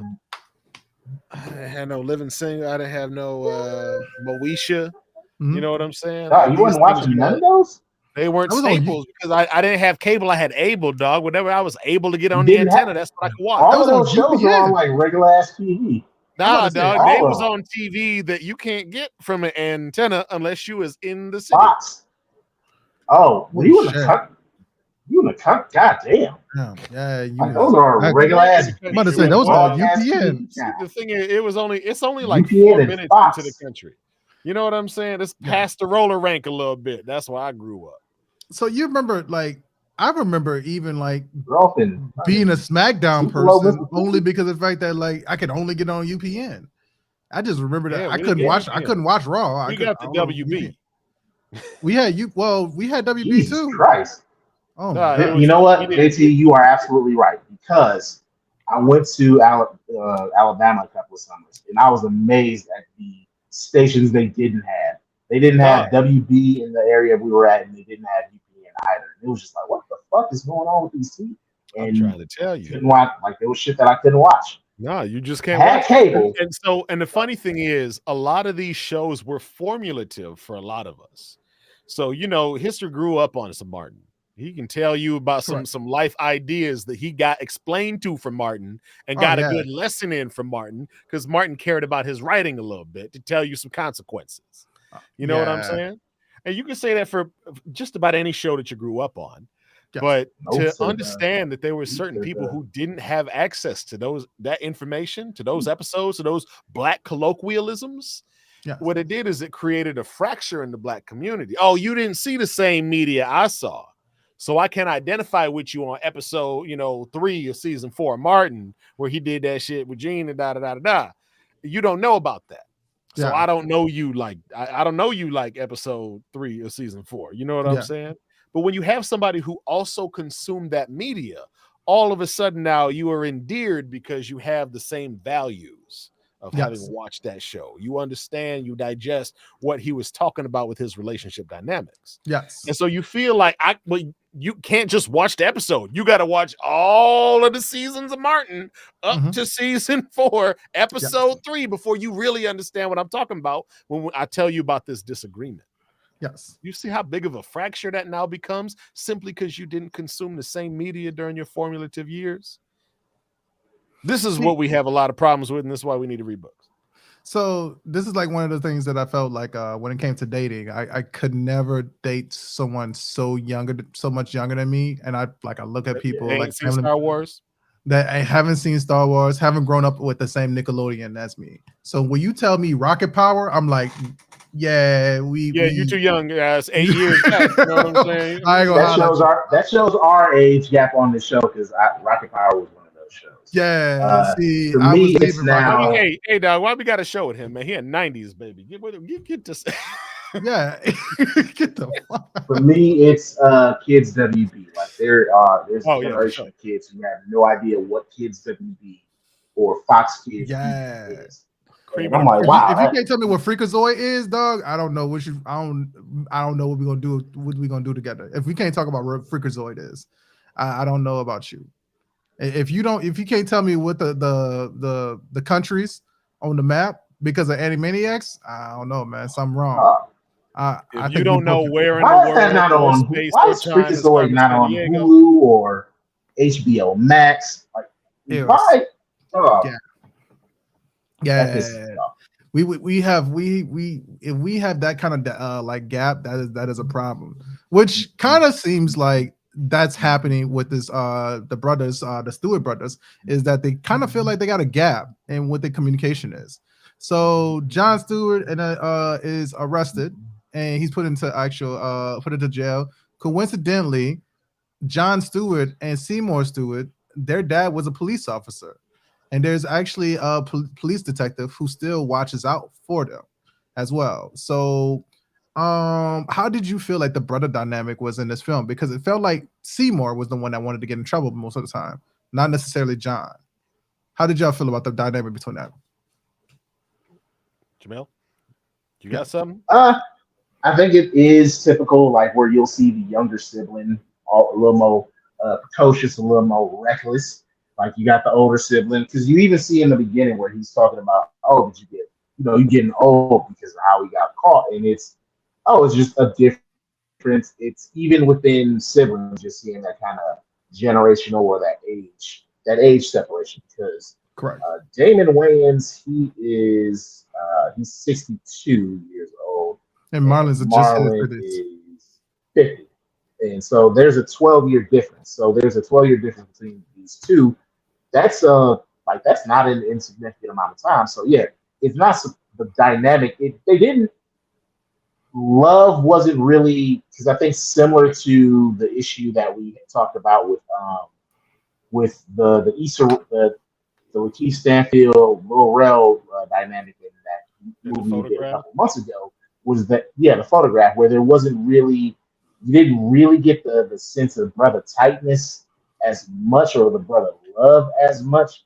Like you get in this one, I feel that they hung together. I feel that there's love, but it's not particularly strong. Like again, maybe it's because while I like Damon and Marlon together, I'm much more used to the Sean Marlon dynamic. And I think it's just like, if this was Sean and Marlon, it probably would have been a little bit stronger. Yeah. I don't know. Well, I wrote down that the brother dynamic is always the family dynamic is always the best part of any Wayans production. Mhm. They get family. And when you have somebody who has grown up with somebody else on the screen, they act so comfortably with each other. It's like they're at home. You know what I mean? Yeah. And I really think that Marlon did such a cozy job with his character because I think he felt at home on the set with his brother doing this movie. Yeah. And I thought he did a good job. Marlon has always been the goofball who does the weird faces and stuff. And it was kind of funny to see Damon doing the weird faces in this one at the table, with Stacey Dash was over there with Hakeem or whatever. And the way that the way that Damon slapped Marlon when they was grifting that ring. it was so familial. And Marlon was just sitting there, just took it, like a little brother would. Yeah. And like those moments really felt like it shone through where the brotherhood was. You know what I'm saying? Have a dude kiss another dude is weird. Have two brothers kiss, I mean, it's still kind of weird. That's also weird. But I tell you what, the Wayans is the first dudes I saw doing that, and it was always in a brotherly way. It wasn't no gayness, it wasn't no weirdness. And then I saw the same shit at the Olympics, not too later on when all the certain European countries were just nah, you did the pole, come here, oh, you're my coach, come here. And I just kind of felt like, damn, we don't get no lip action over here in America. These other countries, families just passing it out. And we don't get that. I'm fine with that. Me too, for the most part. But sometimes it feels like there's a certain family dynamic that America is uncomfortable with. And one of the cool things about the Wayans bros, as Terry Crews described it, they're not afraid to go there and keep you there in that place of your discomfort because they can keep extracting humor out of it. In this instance, I think that the brotherhood was really good. I just think that a lot of times their grifts relied on making fun of those disabled or marginalized people in our communities. Correct. And so that humor didn't last so well. But like just thinking like you and me and just our acting chops, we could go up in here. I could pull my jacket down a little bit and we could be a couple and get a $3,000 ring just by acting. That's hilarious. That whole concept is just a funny premise. Yeah. And that's one of the reasons why I think it excuses some of the passe humor, but not enough to make the movie good. Well, that's what's funny because that's what I was gonna say about this film. Because even though like we got the rating that we got for this film, I feel like this movie is a product of its time. This is not a film that actually hits good today. It's kind of like when we said like a few weeks ago when I said the word faggot, right? I said that, and there was a dead silence between both of you, right? And that's because of the fact that was a It's not because I listened to early 2000s Wheezy, but yeah, go on. Yeah, but you get what I'm saying though, right? It was a kind of like we got to fucking. I mean, you didn't have to say it again. Bro, it's the word I said. I'm not calling nobody else out like that and shit like that. Oh, I'm not calling nobody in there. I'm just saying the word. That's what you know what, bro? They got some gay people fucking calling people nigga on the slide all the time, bro. I'm not meaning it to derogatory. If you're watching this, dropping F-bombs on other gay people too. Exactly. If you listen to this and you think that like, oh, I'm anti-LGBTQ, well, I guess. Don't we got a sponsorship still going on? Man, we gonna talk about that. But yeah, if you don't think that I'm anti-LGBTQ, then you don't listen to the podcast. Enough of the podcast. But to say you have not listened to the podcast at all. You need to listen to the podcast. I'm gonna let it hang like that. I'll challenge like that. If that's the case, go back and listen to hang, big dog. Yeah. I think you're right though, history with the 90s-ness of this movie because there's two characters that are just like this is the most 90s, 80s shit you can imagine. It is the whole dynamic with Stacey Dash and her original boyfriend in this, played by Harry Lennox. This is the most Carlton as a grown rich man? dude. The rich dude who's a snob. He's got a girlfriend. His girlfriend gets interested in the dude who's a little more stuffed, a little more street level. And then she finds the street level dude charming, and then inevitably the Richie dude is just like, has that little attitude. Like, we've seen this in Titanic, we've seen this in a myriad of like the Vanilla Ice movie, where it's just the rich dude who looks down on her like, I know what's best for you. Like, this is damn near the same dynamic that we saw with fucking in How High with those characters in that one with Mark Voorhees and Method Man and Bart, and it's just like, dog, this is generic. I know where this is going. Also, and this is something that I really, over the last few years, I've come to hate in a lot of movies. The character of Charlotte.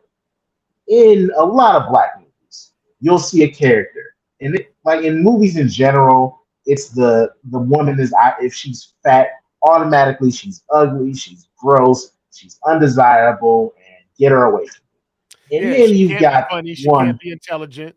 She's just a fat, ugly slob. And that's in Black movies, dark skinned women, it is consistent in a lot of Black movies where the dark skinned woman is seen as ugly, is seen as undesirable. Like Alma Avant plays Charlotte, and she was really going after Johnny, and then her and Seymour hooked up. And it's just like, dog, I get it. I get it's for comedic purposes, but it is in so many movies. Like, if this was made nowadays, that is Leslie Jones. Leslie Jones. That was her role for damn near a decade until she got on Saturday Night Live. Because it's like, bro, at a certain point, even if I'm acting, it can't feel good to just be constantly seen as the ugly dark lady. And it's like, bro, like, again, something that happened a lot in the 80s and 90s and then into the 2000s. And luckily that's starting to be reduced, but it's just like, dog, that caught me. And I'm like, I really dislike that. And it's like, does it have to be that aggressive with calling it up? That's all I'm saying. And you know, one of the things that called that idea out was 21 Jump Street, that the remake with Jonah Hill and Channing Tatum. Yeah, they called that mess out a little bit, and they put Reba Wilson or I think it's Reba Wilson, right? Rebel Wilson. Yeah, Rebel Wilson. Rebel, not Reba. Yeah. They put her on the map, as just somebody who was funny, and it don't matter if she was a little chunky, she was still that funny girl. And that was, I think, kind of one of the turns. And Melissa McCarthy kind of helped with this movement too, to say you can be fat and it's not just fat. You can be fat and funny. You can be fat and smart. You can be fat and a spy. You can be fat and a model. You know what I'm saying? And I think this has been helpful and healthy for a lot of the conversations. I'm actually going to say it actually went further than that. I think that like it went way before 21 Jump Street when it comes to like, you got to think about people like Monique, and you got to think about like even what Jamie Foxx was talking about, like, oh, how sexy Oprah Winfrey is and shit like that. And so I think that those hints were there a long time ago. I think the only part that's unfair about this film is the fact that like Stacey Dash's character looked like she's relatively dark skinned compared to like if we would have had a fucking like. She was much lighter than she was definitely much lighter than Charlotte. And then you notice at the club when Marlon was trying to get away from Charlotte, he also danced with a lighter skinned woman too. He danced with the light skinned girls, yeah. And this is a product of that film. It's not a product of that film. It's a product of Hollywood. Yeah, that's the problem in Hollywood, right there. Yeah, correct. Oh, and we got some other pretty girl over here. You're pretty. You go stand there. You're gonna be the girl that Marlon tries to dance with. That's what just some stage director did. Well, yeah, because remember we had this conversation about Whoopi Goldberg when we watched Color Purple, and we was like, I don't understand it. I didn't see it. We were getting hit over the head with Whoopi Goldberg is ugly. It's just like, bro, I don't usually get into the whole like with images and stuff. Like I try not to, because honestly, if you open that up, it gets annoying, and I really need to bring that stresses in my life. But it's just like, damn, could you imagine you a young girl who looks like Charlotte or who looked like Celie? Mhm. You know, it will fuck you up. And it's just like you see that imaging, and it like even as a dark skinned person, you see that and you had that beat into your head how ugly dark skin is, like dark skin. And it's perpetual in so many of these shows and movies. Even the stuff that I like, it gets brought up. You know, when you go back and watch some of this. Correct. So that was one where I'm like, every fucking movie, every black movie is dark skinned girl gotta be ugly, dark skinned girl gotta be undesirable, unless it's unquestionable. Like if it's AJ Johnson or if it's Vanessa Williams or somebody like, unless it's somebody who's undeniably, objectively seen as universally. But even then, it's just like, well, no, I would point out a good example of one person who could arguably knock out the lead. Pam from Martin is like That's the a great ultimate example. I'm gonna go with a different example. Because I know that's the stereotypical example. I'm gonna go with Poetic Justice. When you look at Janet Jackson versus Regina King, because like I would say that Regina King is kind of darker than Janet Jackson, and she looks very much so. Regina King definitely looks very much so better than Janet Jackson, and I don't think that was from the Jamie Foxx show. That's a good pick as well. Yeah. See, now what about people who are like Della Reese? Della Reese was a heavyset woman, but then she still played like what she was supposed to be, pretty girl as well. So what do you think about a person? Della Reese was, come on, you got. But she was old when we was all young. Yeah, you gotta understand. We saw her as grandma. Sexy is a state of mind. Yeah, and Della Reese, she could turn that on and off for her roles as needed. Yeah, and that was one of the reasons she was so just magnetic in Harlem Nights, is because she knew she had that star quality, but she was really just she walked around with it. She didn't flaunt it in your face. She moved, and so it's like an extra grace that you bring about, and I think that it doesn't matter what color you are. If you got it, you got it. Correct. And if somebody is shutting that down on set, that's a hater. Yes. But I think a lot of times you're allowed to shine, and like nobody is gonna sit up over here and argue your value.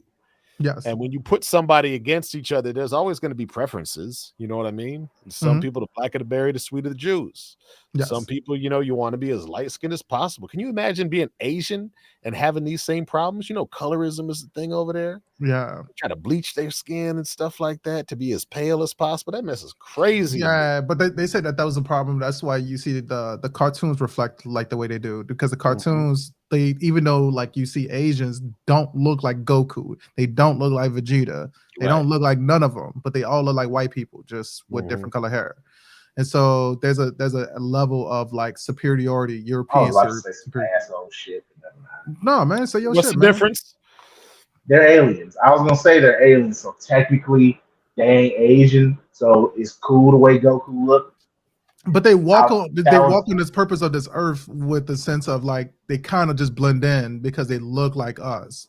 The same thing with Mr. Satan, with Bulma, and so on and so forth. Those are to me, those are better examples. Like Chi-Chi is, or like the regular people, those are better examples for that one. But again, the larger point still holds. Yeah. Well, and then you look at a person like the only true one that look like they're Asian, we could be honest, is Krillin. Krillin is the only one that looks like he can get. Yeah, Asian people don't got noses. That's because he got them Taoist tattooed, them bumps in his forehead. Yeah, he's super reason. Short. He's short. You put some hair on that dude, and he's still gonna be a little short Asian grandpa. No, he look like Edna Mode, man. You are absolutely right. He looked like Edna Mode. He looked like a grandpa in Dragon Ball, dog. He was the oldest looking 5-6-year-old or whatever I ever did see. Yeah. Speaking of Stacey, since we're on the topic, we veered into some good conversation. Stacey Dash. Yeah. Why, God, why? Her in this role, to be quite honest with you, she's fine.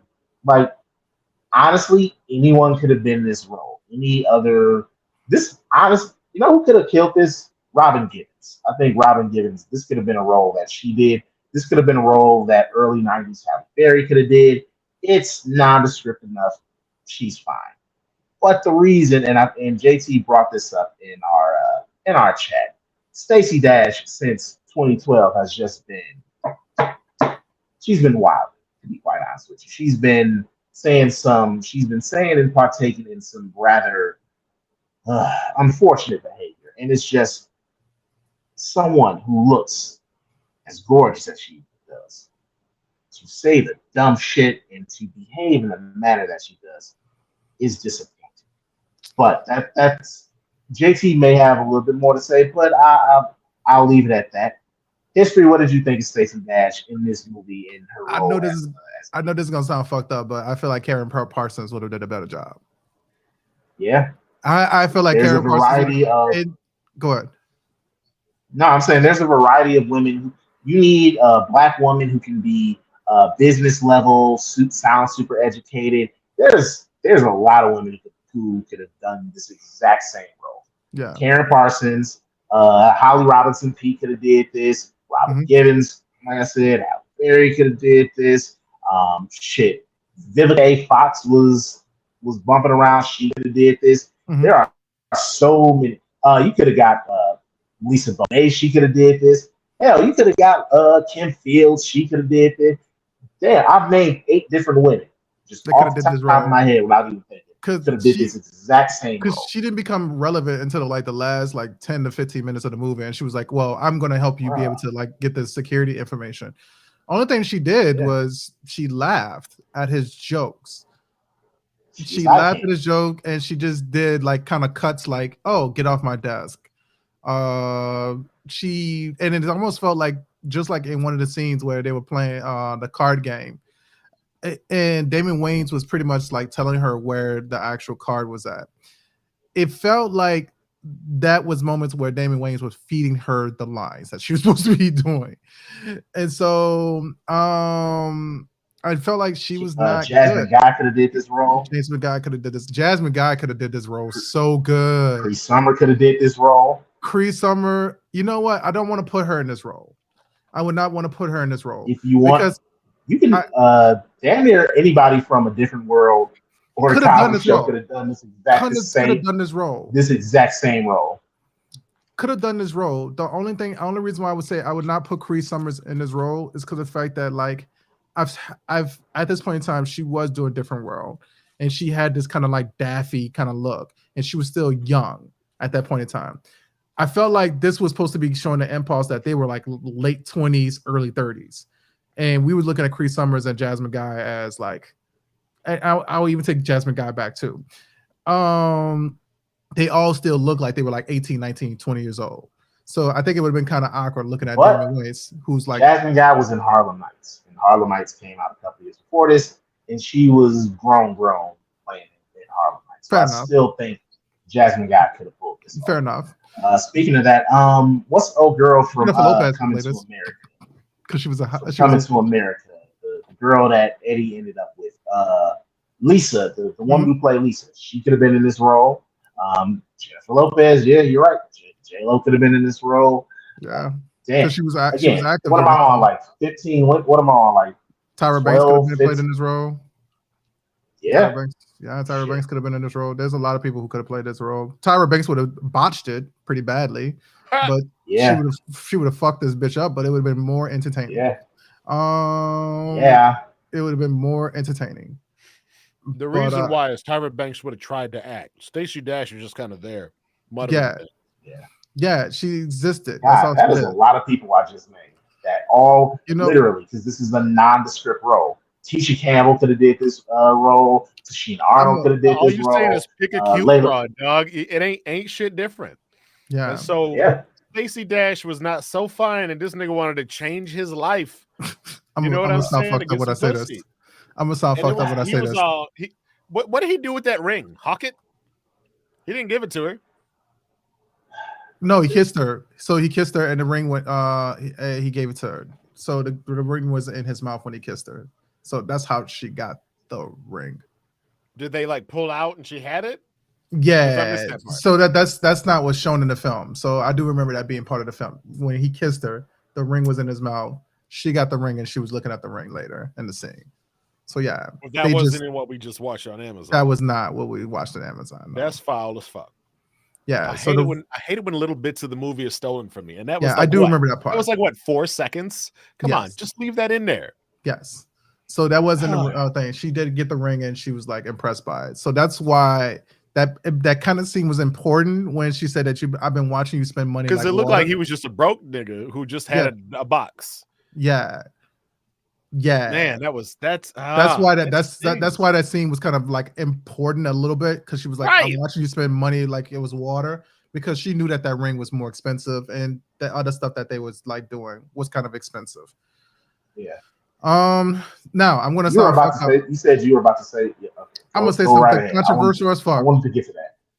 Alicia Silverstone and Brittany Murphy could have played this role. Yep. They could have played this role, and they would have did fantastic.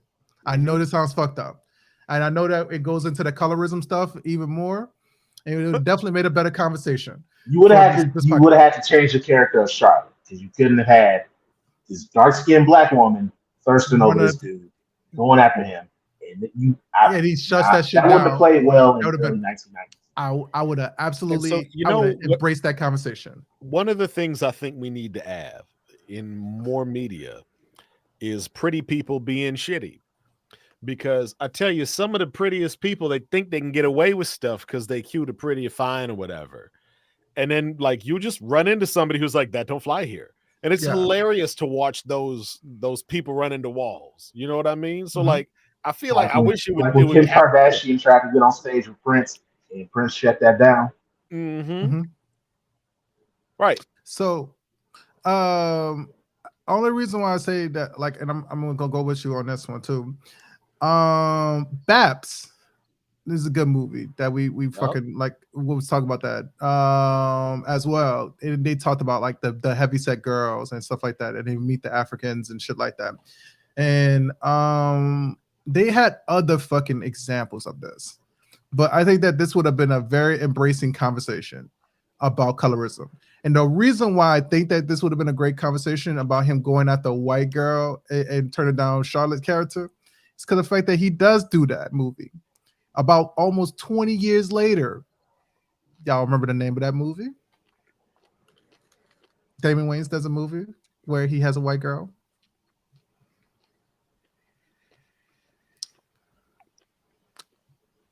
He plays a rapper. I don't know this one. Movie name is Marcy X. I don't know if y'all remember Marcy X. Really? Marcy X. That was a movie. Nope. He plays a rapper.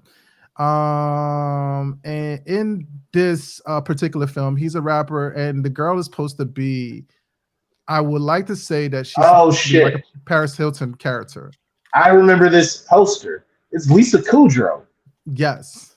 Oh, I remember. Fucking Friends. I remember seeing this somewhere. Wow, what the fuck was she doing?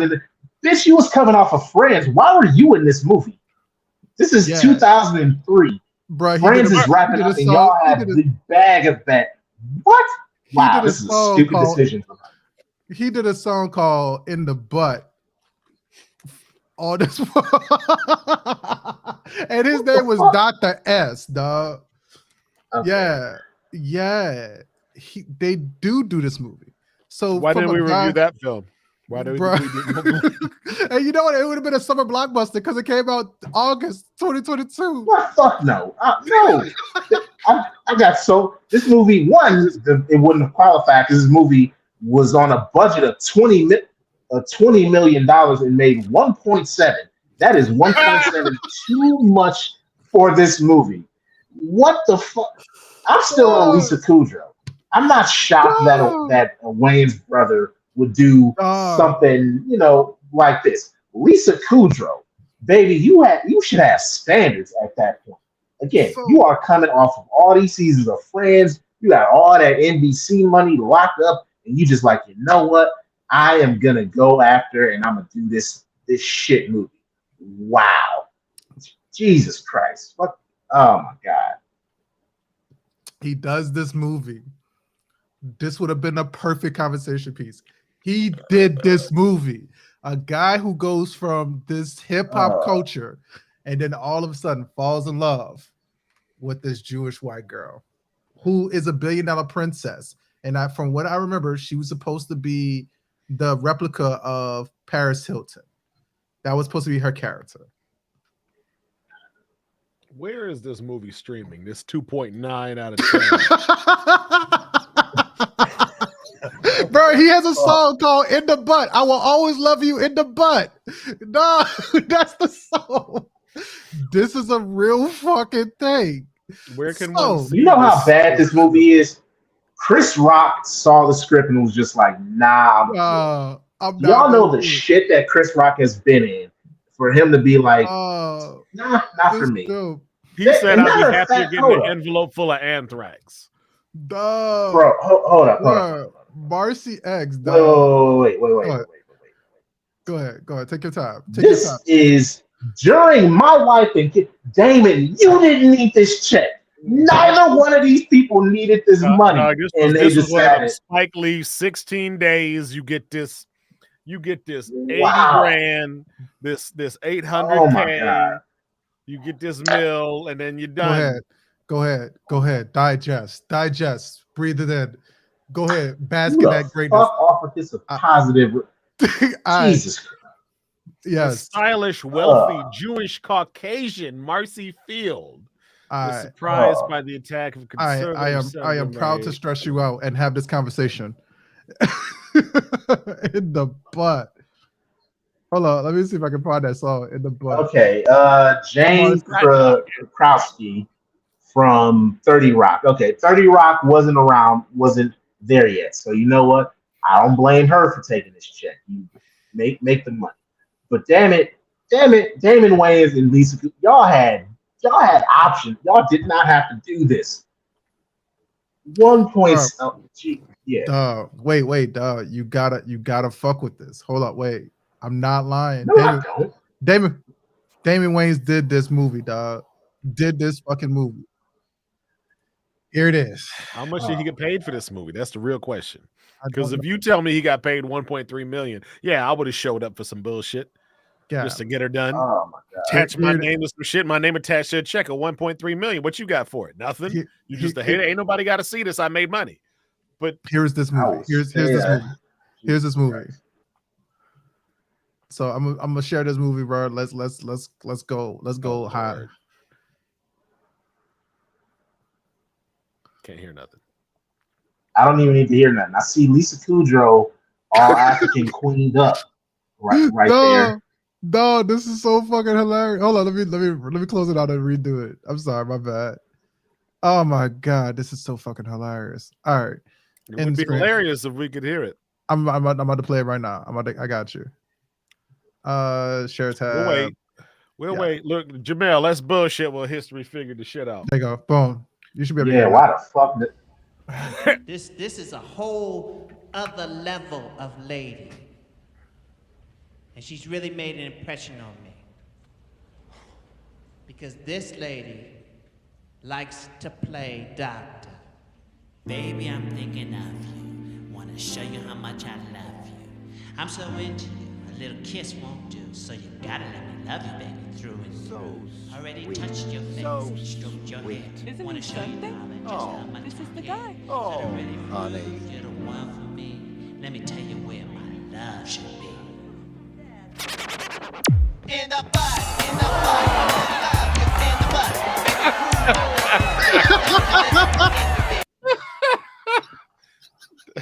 Why'd you stop it? Why'd you stop it? I don't want to get into infringement. But hold on, let me. I'm about to play it right now. I'm about to play some more. I didn't want more infringement on it. But dog, you gotta listen to this shit, dog. This shit is so fucking hard. Infringement if you're talking about it. Is it a reaction video? Yes. Oh my God. Oh, he goes so hard in the paint on it.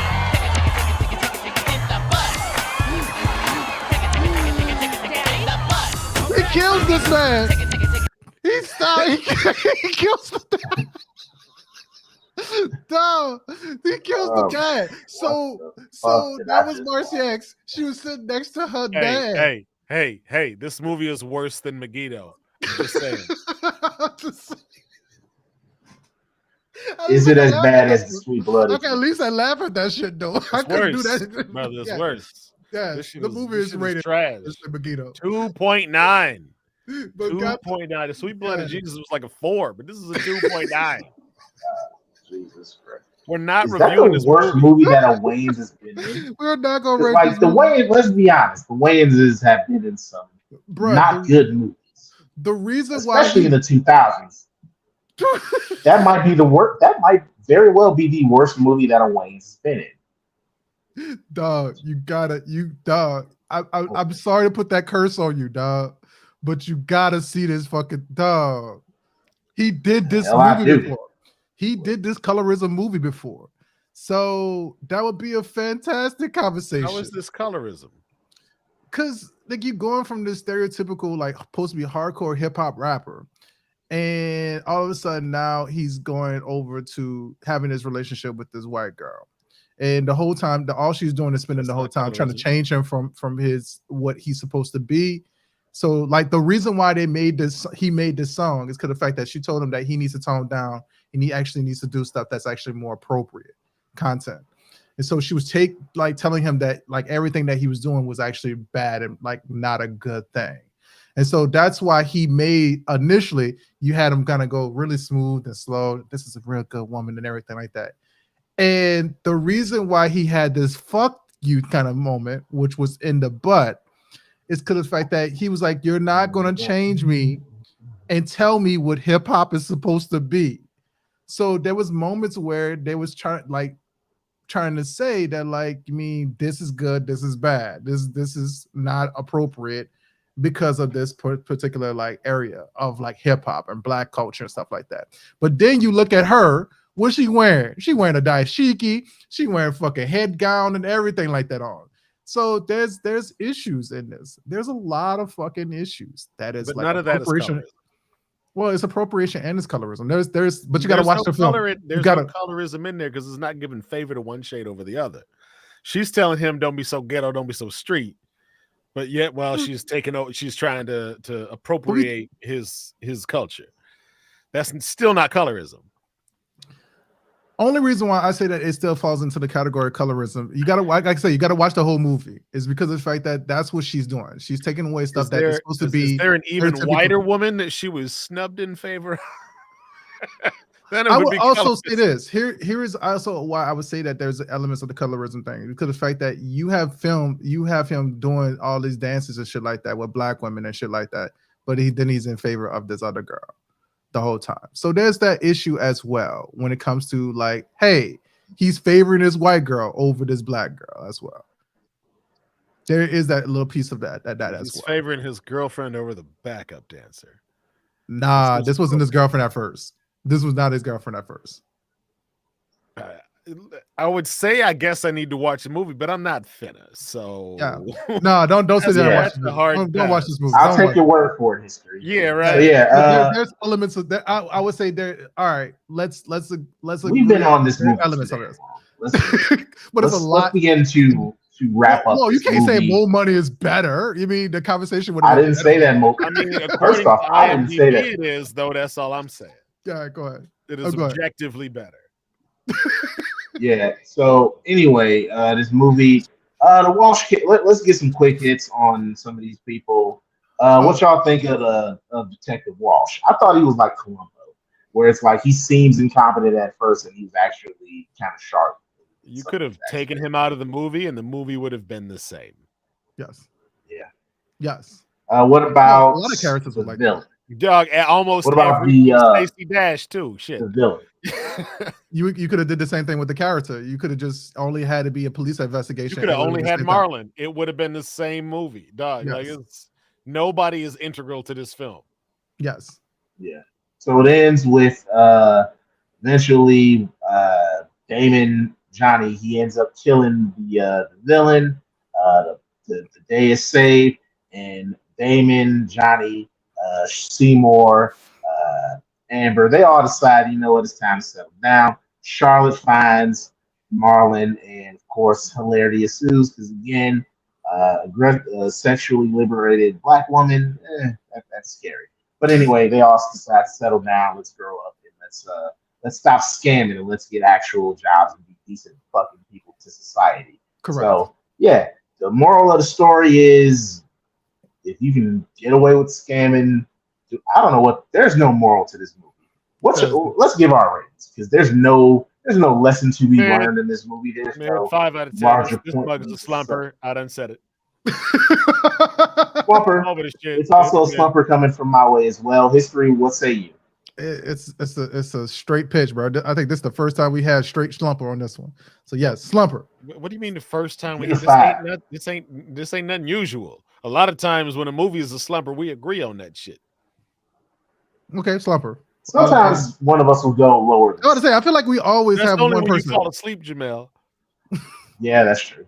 Like, I didn't fall asleep on this one. I don't know. Fell asleep. Asleep.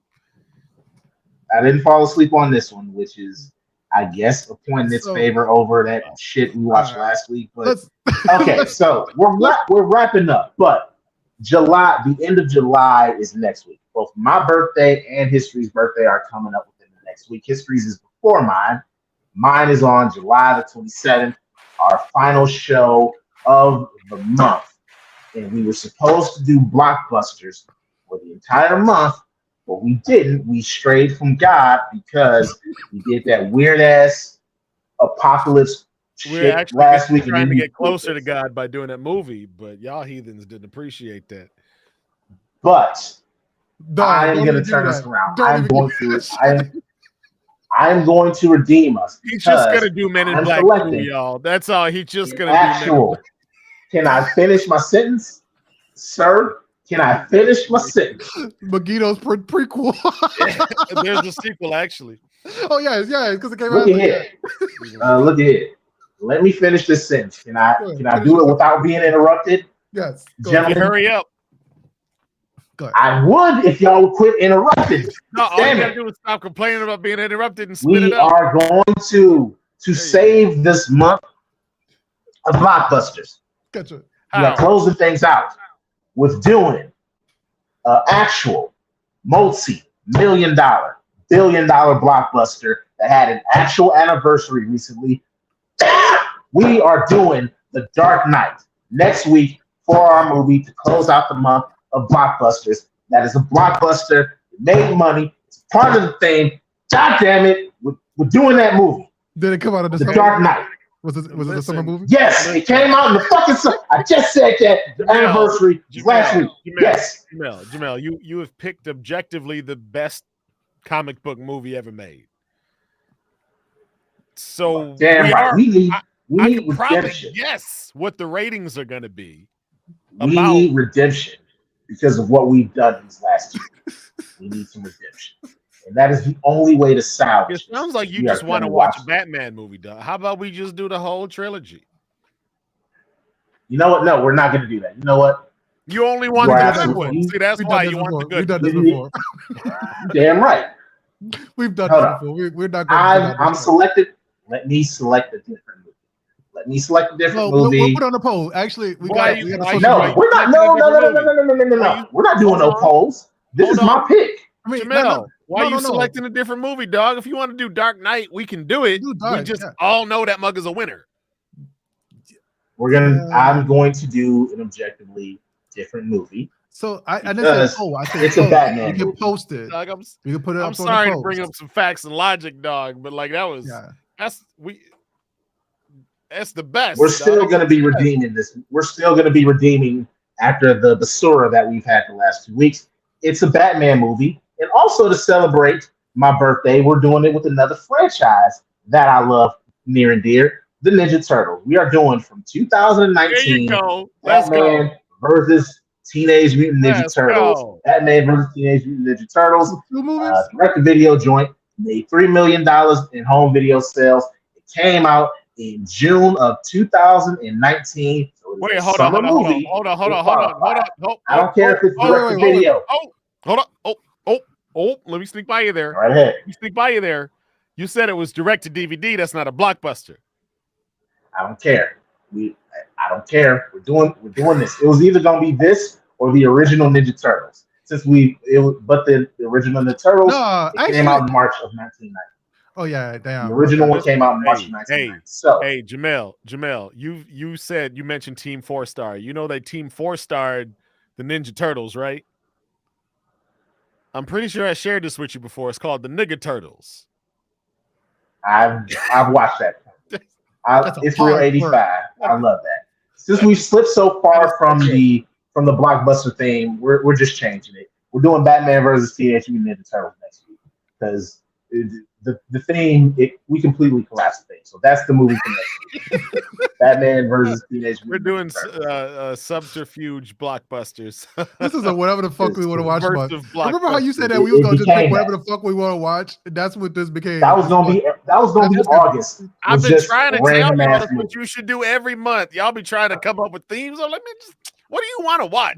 What the fuck you want to watch? That's what you're going to do. JT playing defense against the show. He shut that all the way down. Anybody who doesn't like The Dark Knight does not objectively like movies. It was long. That's the only complaint that's valid about that film. Other than that, it's a masterpiece, dog. That shit is just the best. And it was so good. It was so good. Heath was like, I'm checking out all this shit. Checking out. I'm gonna find bad things just to help the conversation. Well, we're not doing that movie because we're doing Batman versus Ninja Turtles. So, and I'm very excited about that. And you have been talking about that for years. So I'm really happy we finally got to you doing whatever the fuck you wanted to do. Congratulations. You one step closer to living free. I think we're still living free. We're just choosing. Nah, dog. No, we was in because we were in the box designed by our own hubris. Actually, you're challenging yourself. Blockbusters. I say that you were challenging yourself. That's why we did the Spike Lee movies, and that's why I thought we was actually challenging ourselves. We needed a break from some shit. It's available for rent on streaming on Amazon, on YouTube for $4. Spend that $4 on that movie. Hold on. No, I'm pretty sure that mess is on Max. I have to check on where it is available. Yeah, I'm pretty sure that's on Max. Yeah. Well, that was why I was paying for that membership. I was trying to do that sponsorship, but that's it. Batman versus Teenage Turtles. Are you not sponsoring this video with your little Star Trek? No. Nah, we ain't doing it on this one because the last stream that we did not fucking count unless I did it on Twitch. So yes, so I have to do a random stream on Twitch to make up for the 2 hours. Out that hyperlink to whoever you dang well please, and then get your money. They're gonna be mad because you didn't do it for $4. Twitch. That's whack. Yeah, so I have to do it. I had to do it on Twitch because of the fact apparently Stream Elements is not connected to my account with that. But you gotta buy that shit, dog. It's not on Max. I'm looking at it right now. I think $4. I bet honestly, don't worry about. We'll talk about this after the show. All right. With that, man, I don't care. Y'all can find us on Spotify, wherever you get your audio acoustical pleasures from. Make sure you check us out on Thursday nights where we review a different movie every week. We're going to do this Batman versus Teenage Mutant Ninja Turtles next week. With that, we come to this point in time where we actually come together and we just basically try to connect over some new things. And we try to and when we actually hurt our hands in different ways, when we're trying to feel like we're playing the flute, aka the piccolo, throughout the rest of these bad days. So with that, we turn to the voice of reason to be able to actually guide us, to keep us from straying away from what the path is, the moral compass, I guess you would say. So with that, JT, tell me, what is the voice of reason? So I had an ant pass today. Correct. They done shut the breathing machines down. And just wasn't able to recover from the damage. And it kind of got me thinking about just how we view reality. And my mind wandered back to the movie Coco.